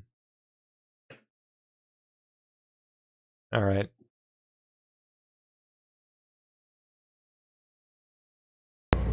NYPD reportedly shot a criminal who stabbed someone on the subway platform. Have fun.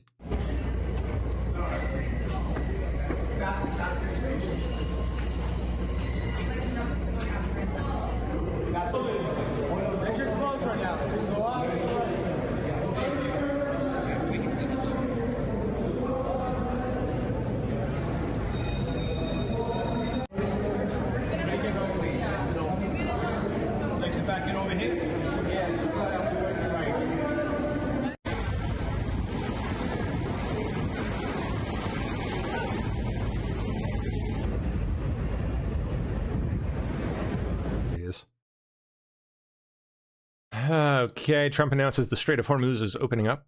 Empty ships are rushing to the U.S. to load up. I think we saw. FCC Chair Brendan says CNN is operating as Iranian propaganda. What? So, Mr. Chairman, a couple quick things. You had a very fiery response to CNN that published a 10-point fake piece of Iranian propaganda about what President Trump signed onto. They eventually deleted the post, but then defended it by saying, yo, the Iranian regime gave us these points to publish, which I think is duplicitous, quite frankly, journalistically. I would never let an Iranian sneak into my studio and, like, slip me papers to read on air. But CNN thinks it's totally cool. What's going on here?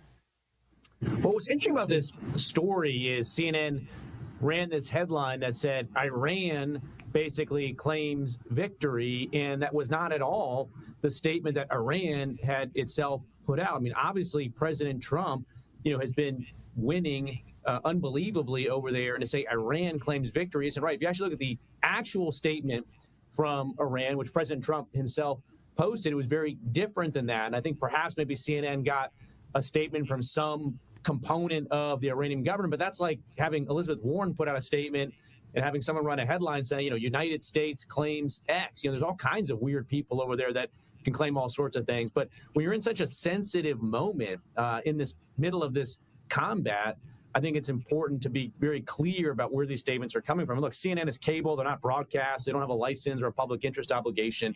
But I still think it's important for all of us to express our views on this. Yeah, to push back. CNN's taken like Iranian TV broadcasts like for minutes on end during all of this. It's been peculiar. It's been very strange. Didn't the Iranian government let a CNN reporter go like deep into Iran to do like coffee shop videos? I like saw those clips, man. It was weird. Yeah, I think that's probably right. Yeah. Yeah, it's very strange. Okay. So there's not going to be any FCC action on this, however. Just like, well, they're cable, so they don't have a license. Yeah, they don't. Yeah, they don't have a license from the FCC, unlike broadcast. Or on the broadcast side, I mean, look, we've been working really hard to reinvigorate the public interest standard. We have a lot of investigations going.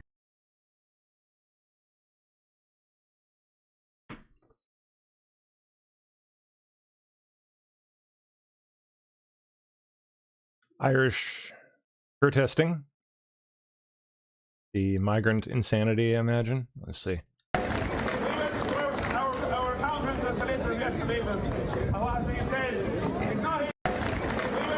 Oh, well, that was short.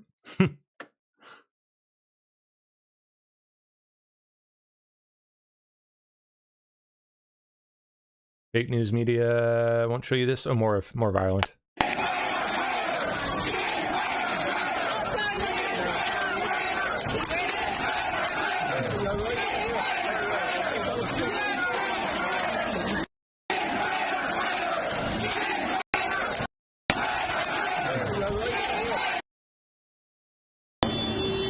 Whole convoy of Irish tractors just blocked the Cork city centre, Ireland's second largest city, to protest the globalist climate cult. Ah.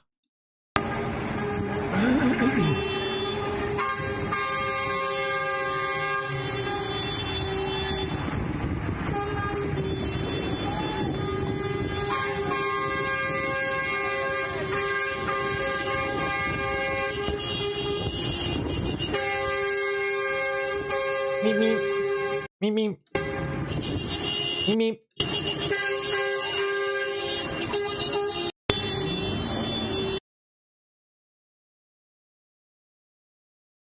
A new Little Palestine sign has been unveiled on 83rd Street and Harlem Avenue in Bridgeview, Illinois. Is one of the largest Palestinian American communities. Wait, what? Have a look at the new Little Palestine street sign that was unveiled last night at 83rd and Harlem in Bridgeview. The area from 79th to 113th is one of the largest. What is that creature I'm looking at? Right here. What?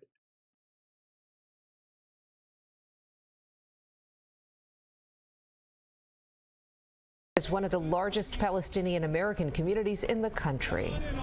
And some of the best food around, in my opinion. Oh, I don't doubt it. Oh, good. Yeah, I'm sure it's great. Muslim Michigan Democrat U.S. Senate candidate Abdullah El Sayed caught on camera telling Michigan voters who criticized his refusal to condemn Sharia law, "You might not hate Muslims, but Muslims definitely hate you." Well, thanks for admitting it, sir. Listen, I was talking with Kamal Salim, who's endorsed me for my governorship. It's not racist. He's talking about it as a function of religion. Well, it has nothing to do with religion. Just because he's got the keyword Muslim in it, that doesn't mean it's a Muslim organization. It means that they use that as a mask to go off and do things like he's doing right now, to go off and make it a victim. But no, this is very serious stuff, guys. This is about civilization jihad. It needs to be up in the awareness. We should have an adult conversation, not simple name calling. I'm tired of name calling. Thank you. Dr. El Sayed, you want to use 30 seconds? And Shri, okay? And Shri, you can get your 30 seconds first. Huh? Oh, the kitty? Yeah. Been sitting on the chair being a baby. Here, where is it? Oh. Probably in my jacket. Is it not there? Check jacket pocket. I don't think I got cash. Oh, actually, no, I do. I do have, look in my right jacket pocket. I know there's at least like $3 or $4 in there. Excuse me. Anyway.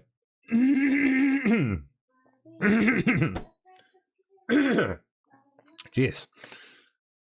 Let's see. What did this thing come back with? Never finished up with that. Yeah, the other cool thing you can do is, like, after it finishes, I guess we can't do it here because it's running on a local thing, but when you get it running on a like an actual web site that you can have it visit, you can send the link to the bot, to the chat bot, and say, hey, look at the website that we just built and critique it. You know, tell me how you would improve it based on the latest, like the latest thinking in high-end web design. We really want this to achieve the level of a 2026 award-winning website. So, you know, research, you know, like research all the things that go into building a website like that, and then apply what you learn to improving our website. You just hit it with a prompt like that, and it'll just go to town. It's so cool. Be like being rocked in the chair. He's a baby. Yeah. Here's a fat nugget. His special kitty. No. Yeah. I posted. Oh, on Twitter? Yeah. Okay, Go to my I'll find it Twitter, there. You will find it. Back in what Oh, that one, you yeah. took, not that The one you took. is what I took yesterday.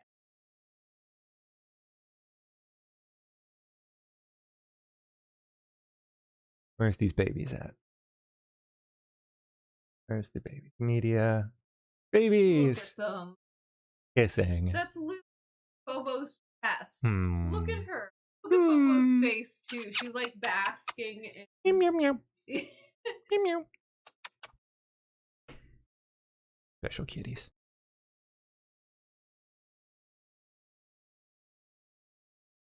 Aw. That's them actually kissing. Hey, special kitties. Best babies. Okay. Where were we here? Yeah. Just bounce back and forth with it. Like, if you got something you want to build, go do it. Like, that's all there is to it, is literally just like back and forth, back and forth, back and forth. Here and there, you give some of your own input. Hey, I'd like this to look like this way or that way. Kind of steer it a little bit. And you just kind of follow directions. You're still in the driver's seat the whole time, but it kind of just helps you with all the things you don't know. We built a website for the cake lady. Look at this. Look at this.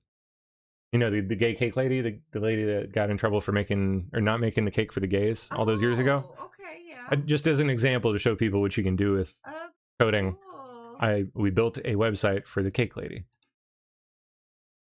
Look at that.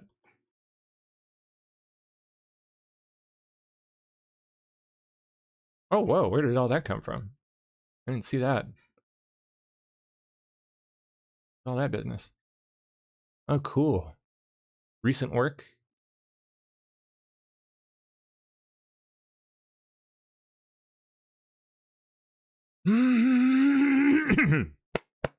Excuse me. Okay, let's keep going.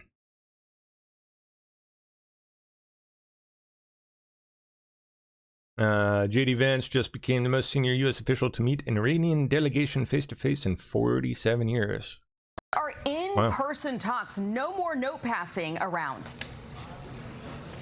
That's right, Aisha, and the talks have lasted over 2 hours before just a few minutes ago breaking for dinner with Pakistan's Prime Minister. And Vice President J.D. Vance is now the most senior U.S. official to meet an Iranian delegation face-to-face since the Iranian Revolution in 1979. He is someone the Iranians appear to favor as leading these talks. He spoke about the trip before leaving from Andrews. If the Iranians are willing to negotiate in good faith, we're certainly willing to extend the open hand.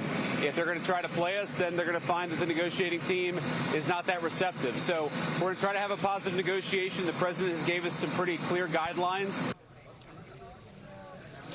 And as the official delegation arrived in Islamabad under a Pakistani F-16 fighter escort jet sold to Pakistan by the United States decades ago, the stakes are high for Vice President Vance, the biggest assignment of his career, trying to end the 6-week-old war with Iran. As technical talks have been underway on the future of Iran's nuclear program, there are also questions, just like you asked the president, about opening the Strait of Hormuz. The sizable Iranian delegation that arrived here is led by Parliament Speaker Mohammad Galbaf. He is the former mayor of Tehran, a veteran of the Iran-Iraq War in the 80s, and commanded Iran's Air Force. With the theocracy shattered Iran after the killing of Ayatollah Ali Khamenei, some think Iran more resembles a military junta right now. And as the talks proceed here in Islamabad, they've been stretching out now, as I mentioned, for over 2 hours. There are some indications they could stretch into a second day, Aisha. That could be a very good sign of potential deal unfolding. Aisha? Okay, we'll wait to see if... Good stuff. Machete-wielding New York City man fatally shot by police. That's what happened, huh? That scene, according to police sources, the man was randomly stabbed 3 elderly strap hangers. 85-year-old man, a 70-year-old woman, and a 65-year-old man were slashed. NYPD oh, geez. Transit police have shot a man oh my gosh. on a 7 train at Grand Central Station. This is Citizen App video of that scene. According to police sources, the man was armed with a knife when he stabbed 2 people on the train.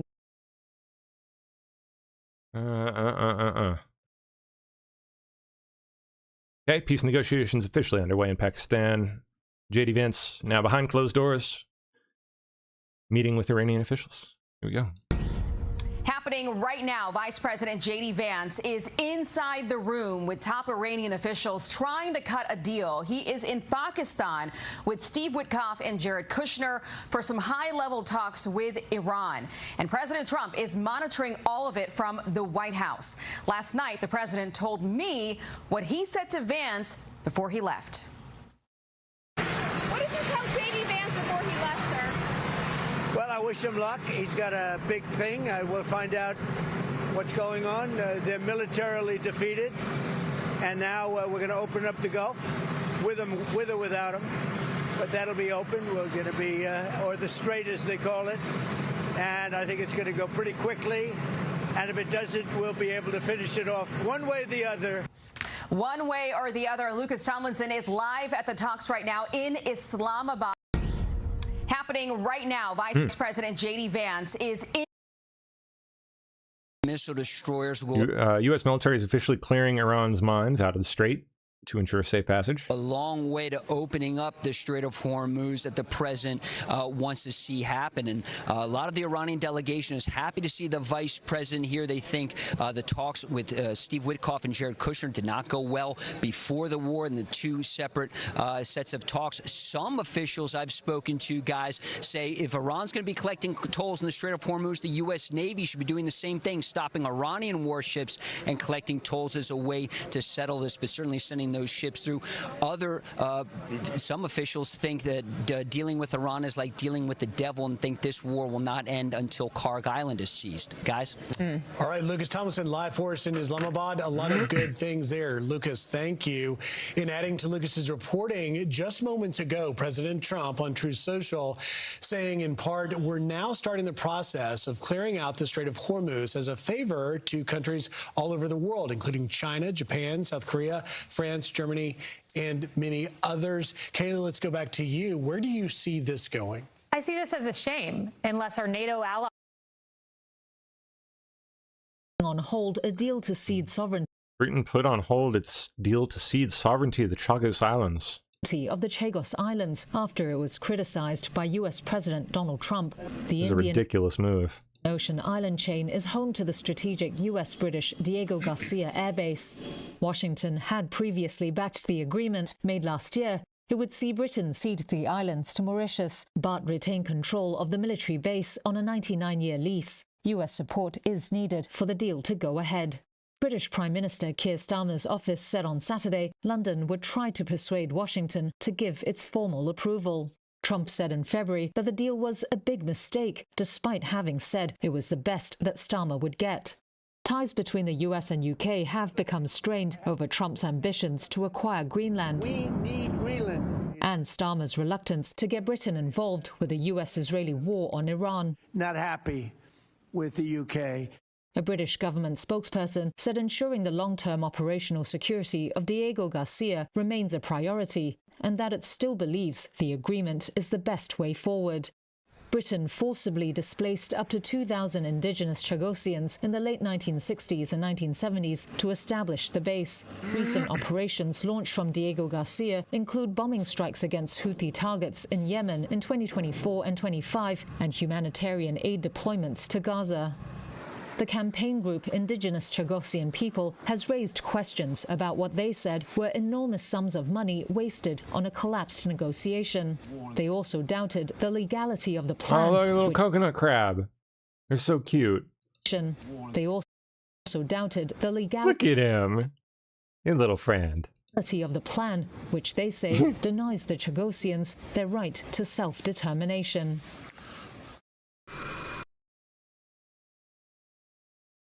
Okay, that is, yep, that's what that is. A gift message from Minneapolis. In Minneapolis, this began as kind of a message of, like, fuck ICE and ICE out of Minnesota, which has been the message they've been sending since it started. But these have become props of that message. So the entire symbolic thing here is that while the same protest... Wow, you so symbolic. This is going on in mass around the detention centers, the places that are actually holding people that they've kidnapped. Yeah, the dildo is symbolic.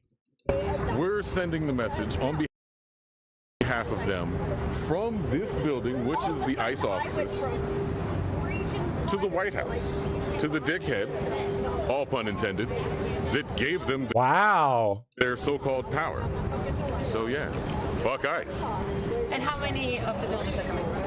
We have access to 400. Always ready. There's at least 40 of them coming. Nice. These. My goodness. Oh, here is the Eric Swallwell video. Oh my goodness! It's Eric Swallwell creeping on a girl. My source says it was taken in his home, and the woman is a sex worker.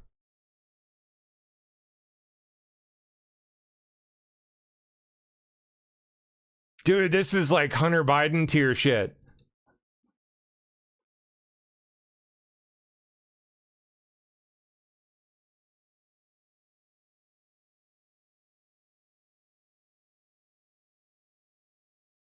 What else is going to come out of this? Oh my goodness.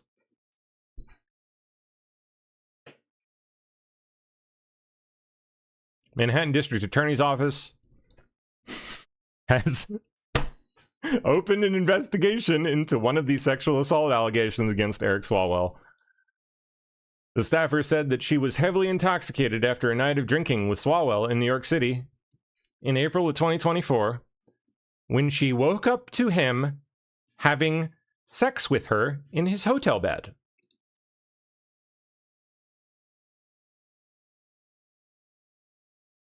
Yep, he's toast.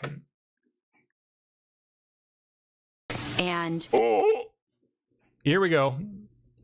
We got the goods. Decided to ask him to meet me for a drink. And I did this because I was so far removed from what had happened in 2019. I felt safe because I was established. I had a partner. I felt more secure that I could have a strictly professional relationship with this person. After that bar closed, we went to another. I went to the bathroom, and I don't remember anything after that. You don't remember anything? Dude. I remember the next day. Did he, like, roofie her? I can see flashes of that evening of him on top of me. Oh, my God. Did he roofie her? Off. Him grabbing me. It was a lot more aggressive. It was aggressive. Did you say no? Yes, I said no. In my flash that I can recall, I was pushing him off of me saying no. And what did he do? Wow. He didn't stop. He didn't stop. And you woke up the next morning? I woke up the next morning naked, alone in his hotel room. I, for a moment, didn't even know I was in his hotel room. That's how intoxicated I was. Wow. And I called my mom, the only person I could think that could help me. And we were able to corroborate that by speaking with friends and family she confided in, reviewing photos and screenshots of contemporaneous text messages. And we also reviewed a message from her medical provider the week after she received the pregnancy and STD tests, calling her a, quote, survivor. Whoa. Somebody's in trouble.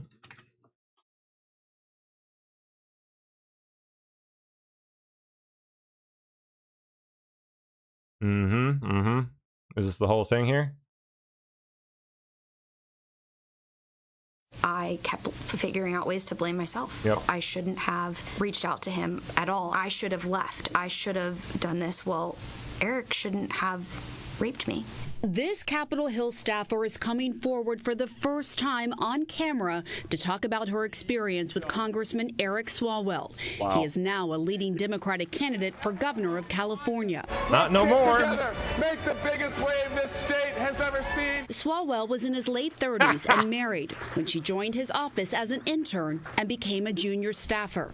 She's speaking in shadow as she fears professional consequences. It was in 2019. I was, again, driving him to an event. This was my job. And you were 21 years old. And I was 21 years old. We see some sort of parking lot, and he says to pull over. He pulls out his penis and instructs me to give him oral sex.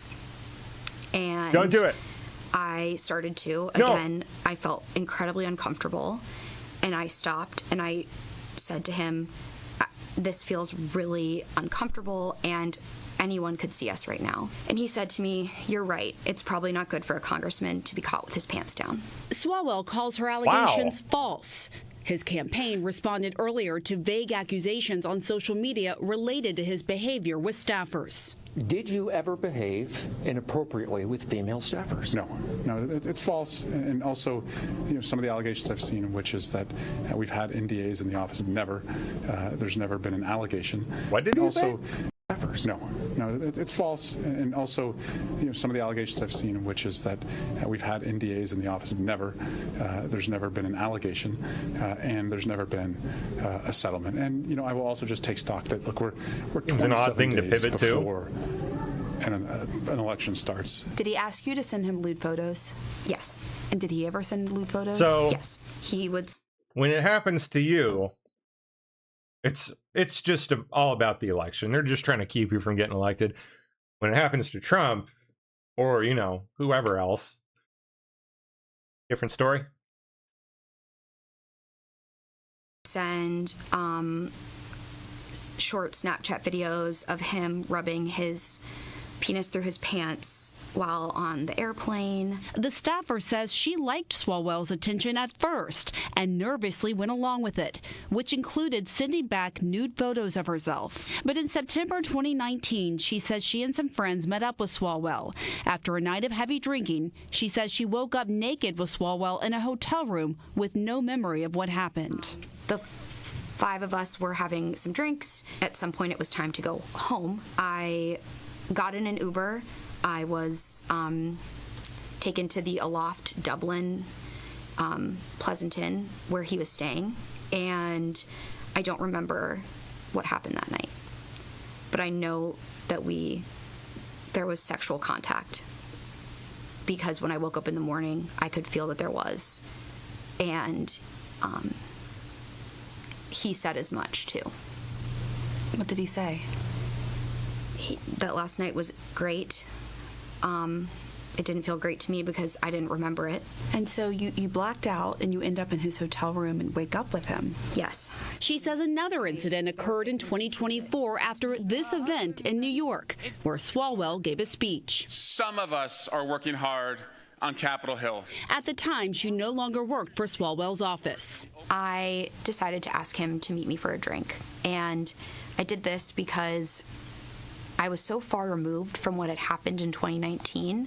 I felt safe because I was established. I had a partner. I felt more secure that why would you go? I could have a strictly professional relationship with this person. Why would you After go that bar back? closed, we went to another. I went to the bathroom, and I don't remember anything after that. You don't remember anything? Dude. I remember the next day, I can see flashes of that evening, of him on top of me pushing him off, him grabbing me. It was a lot more aggressive. It was aggressive. Did you say no? Yes, I said no. In my flash that I can this part we all saw. Yes. Also alleged sexual misconduct. Because that is how he keeps us quiet. STDs. She also shared this note from a physician's assistant. CNN also reviewed screenshots of texts she sent to a friend saying she was, quote, sexually assaulted by Eric. She also shared this note from a physician's assistant calling her a, quote, survivor after she went to get tested for STDs 1 week later. That would line up. Why do you feel like it's so important to speak out now? When I found out there were others who might have been impacted by Eric in different ways, I realized I couldn't be scared anymore because that is how he keeps us quiet. The fear, the shame. In addition to this former staffer, 3 other women who spoke with CNN also alleged sexual misconduct by Swallwell. One said he kissed her and touched her without her consent. 2 of the women said he sent them unsolicited explicit messages or nude images of himself, something the others say Swallwell did with them as well. One shared this message where he commented on her photo and wrote, quote, that swimsuit, with an expletive. You like it? She responded. Yes, very much like, he wrote. In a statement to CNN, Swallwell said, quote, these allegations are false and come on the eve of an election against the frontrunner for governor. For nearly 20 years, I have served the public as a prosecutor and a congressman and have always protected women. There's another me out there. There's another young girl who dreams of working in this field and believes in him and could fall into this trap. And that's why you're speaking out. Yeah. You want to protect others like you when you were young. No one protected me. Sorry. No one protected me, and I don't want someone else to suffer because I know what I know. Yes. Interesting. All right. Well, we'll see where that goes. I don't know. He's definitely a dirtbag. I certainly wouldn't put it past him. Decided to ask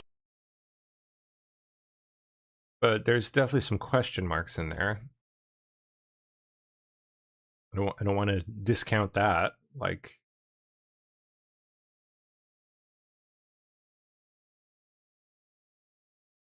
the bare minimum, if she's telling the truth, he did some stupid shit, like foolish, and gonna have a hard time arguing her case fully because of that. I mean, repeatedly returning to him, you know, I don't know. I don't know. We'll see where it goes. Federal Appeals Court just greenlit President Trump's White House ballroom construction, slapping down the activist judge's ruling. Construction can continue. Approval Onward. From a key agency just days after the federal judge ordered a halt to construction. The National Capital Planning Commission approved the construction on federal property today. That commission is chaired by one of President Trump's former lawyers. Today, the judge ruled in favor of a preservationist group that contends the president does not have the power to authorize the project without Congress.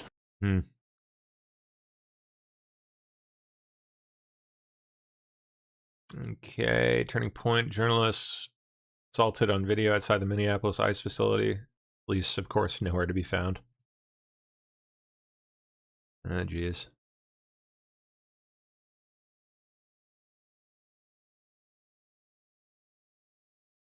With that is definitely a dildo. Yep. Yep. Being smacked in the face with it.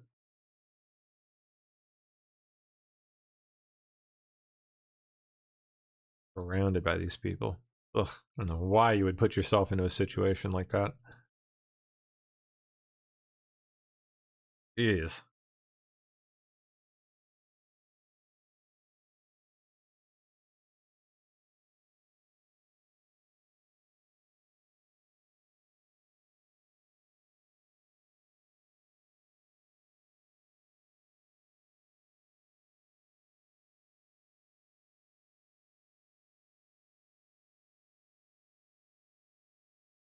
Jeez, dude. Get out of there, girl. What are you doing?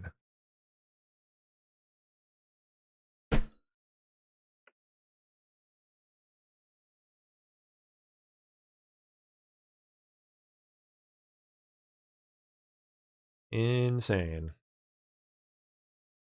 So, sorry, I guess that's Chicago. I don't know, that seems to be mislabeled. Tweet says Minneapolis, but this is labeled Chicago. But then this is labeled Minneapolis. I don't know which is which. Not sure. I'm not sure why there's no sound either. All right, what's last up here? Oh, Savannah. Was just brutally assaulted by multiple people outside of the... Okay, it was Minneapolis. Whipple Ice facility in Minneapolis. Multiple people swung on me, and a grown man pushed me to the ground. My glasses are broken. Antifa still alive and well. I'm talking with police about pressing charges. Not that that'll do much good. Got some footage here. With sound. Oh, jeez.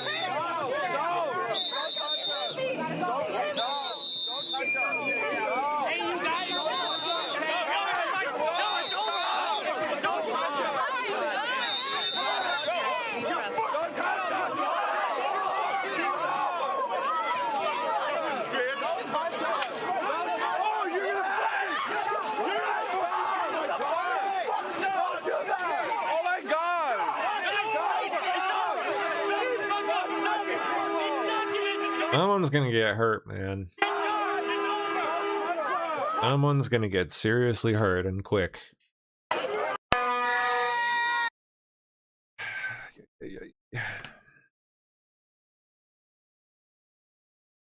Okay, well, we got like 10 minutes left here. What now?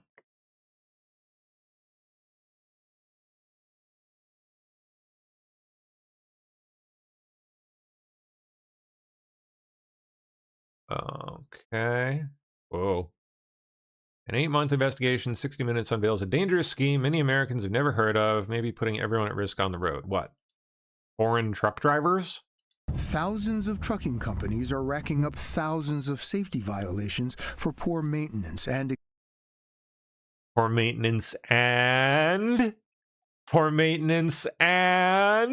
excessive driving hours. Excessive driving hours and all while evading federal enforcement. Evading federal enforcement and they'd have me go out and do no mention of the illegals. Anything to get the money, no matter what the no mention of the fact they can't speak fucking English. Risk. The results of our 8-month investigation into can't read the signs. Scheme that may be putting all of us at risk on the road. Thousands of trucking companies. Wow. Shameless. Okay. Well, anyone got any ideas of stuff they want to build yet? You guys got a peek at what you can do. So who's got the wheels turning? You get the wheels turning in anybody? Anyone?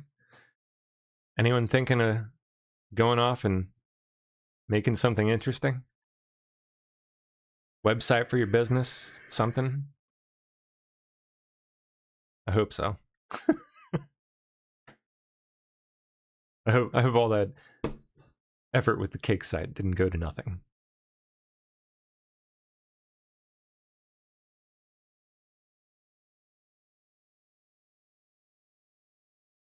Saw that. Yeah.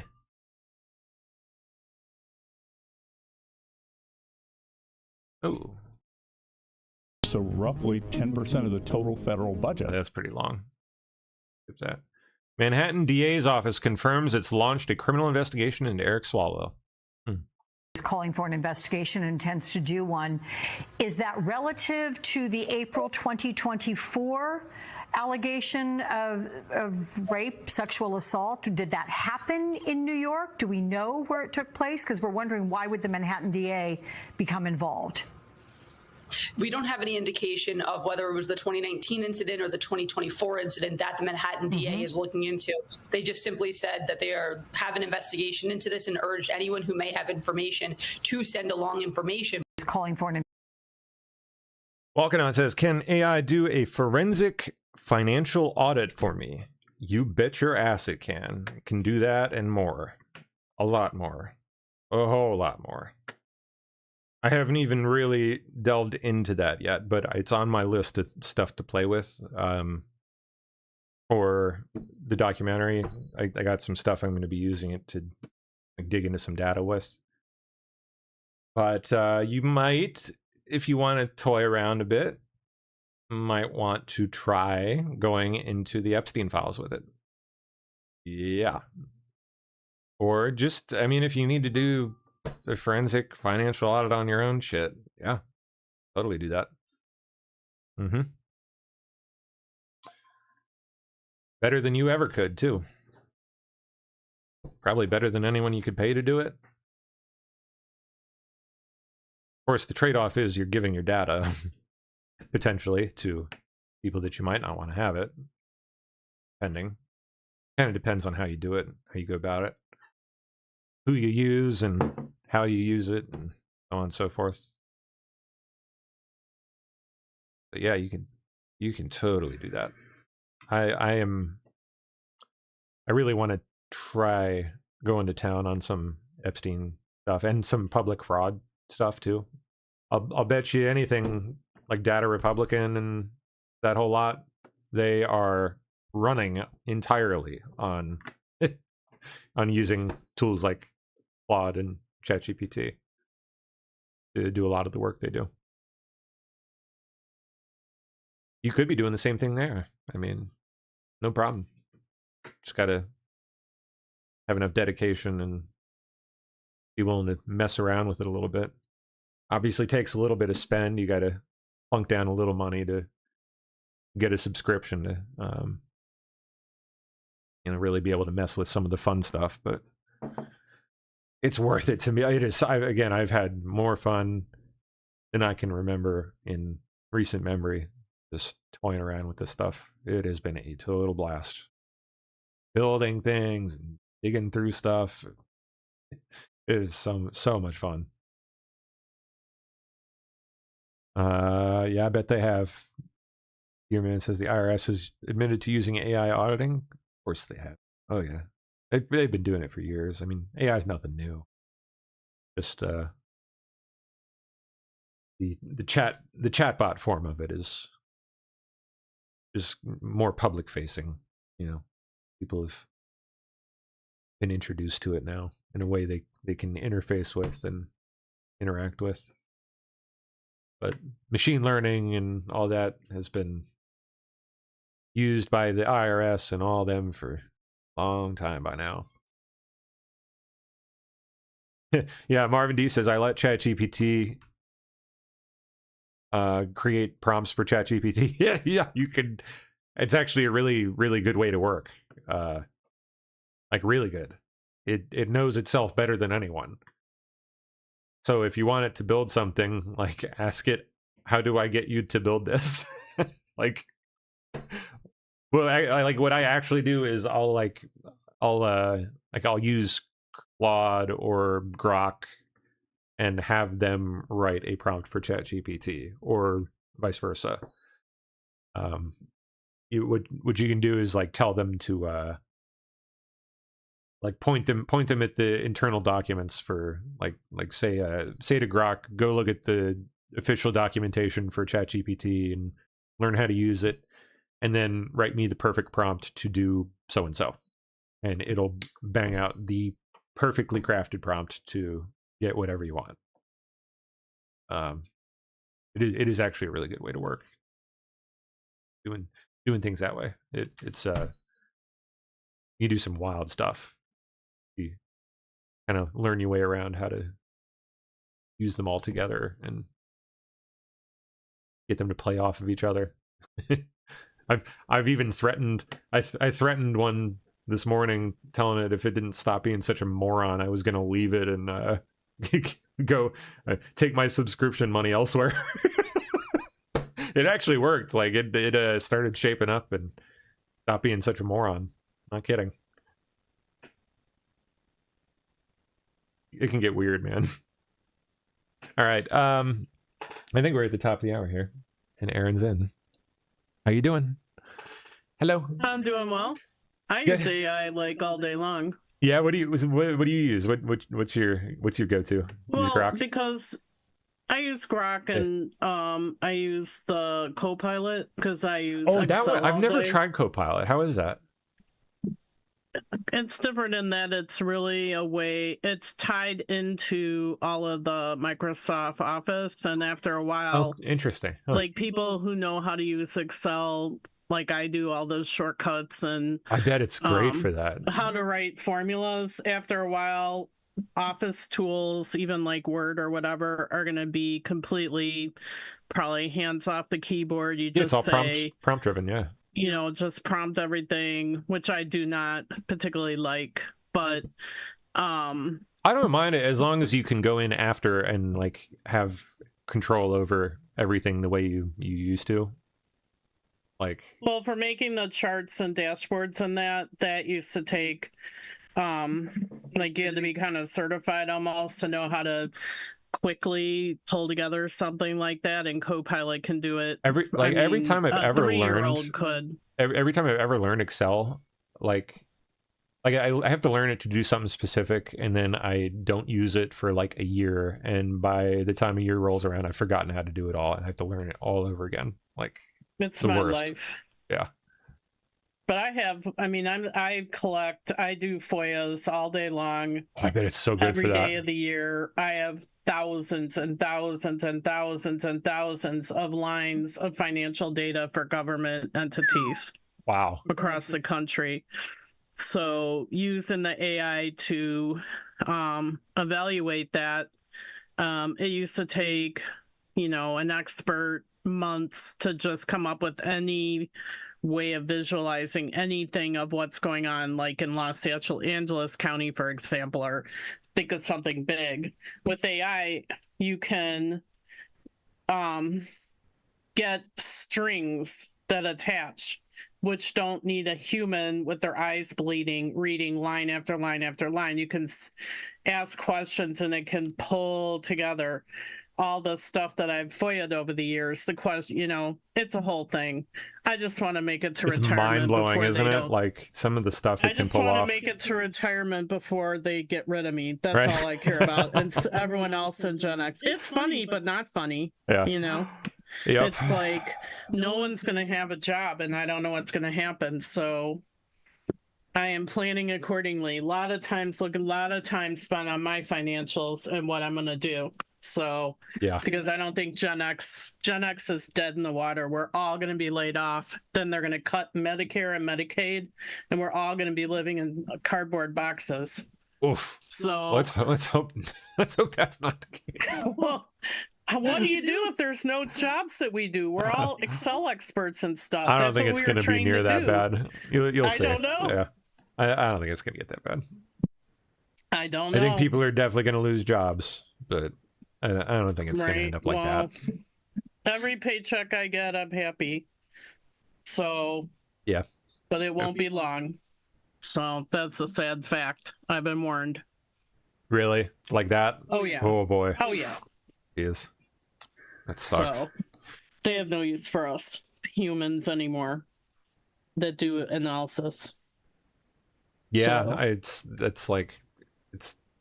being better at that than just about anything. Not good anymore. Mm-hmm. So anyway, learn to code. don't be surprised if you open the door and I'm delivering your pizza. There you go. You can't do that. Not well. Not yet anyway. Anyway. Yeah. Well, I'll let you get to it. I guess. Yeah. Have a good show. Thanks. Yep. See ya. Hey everybody.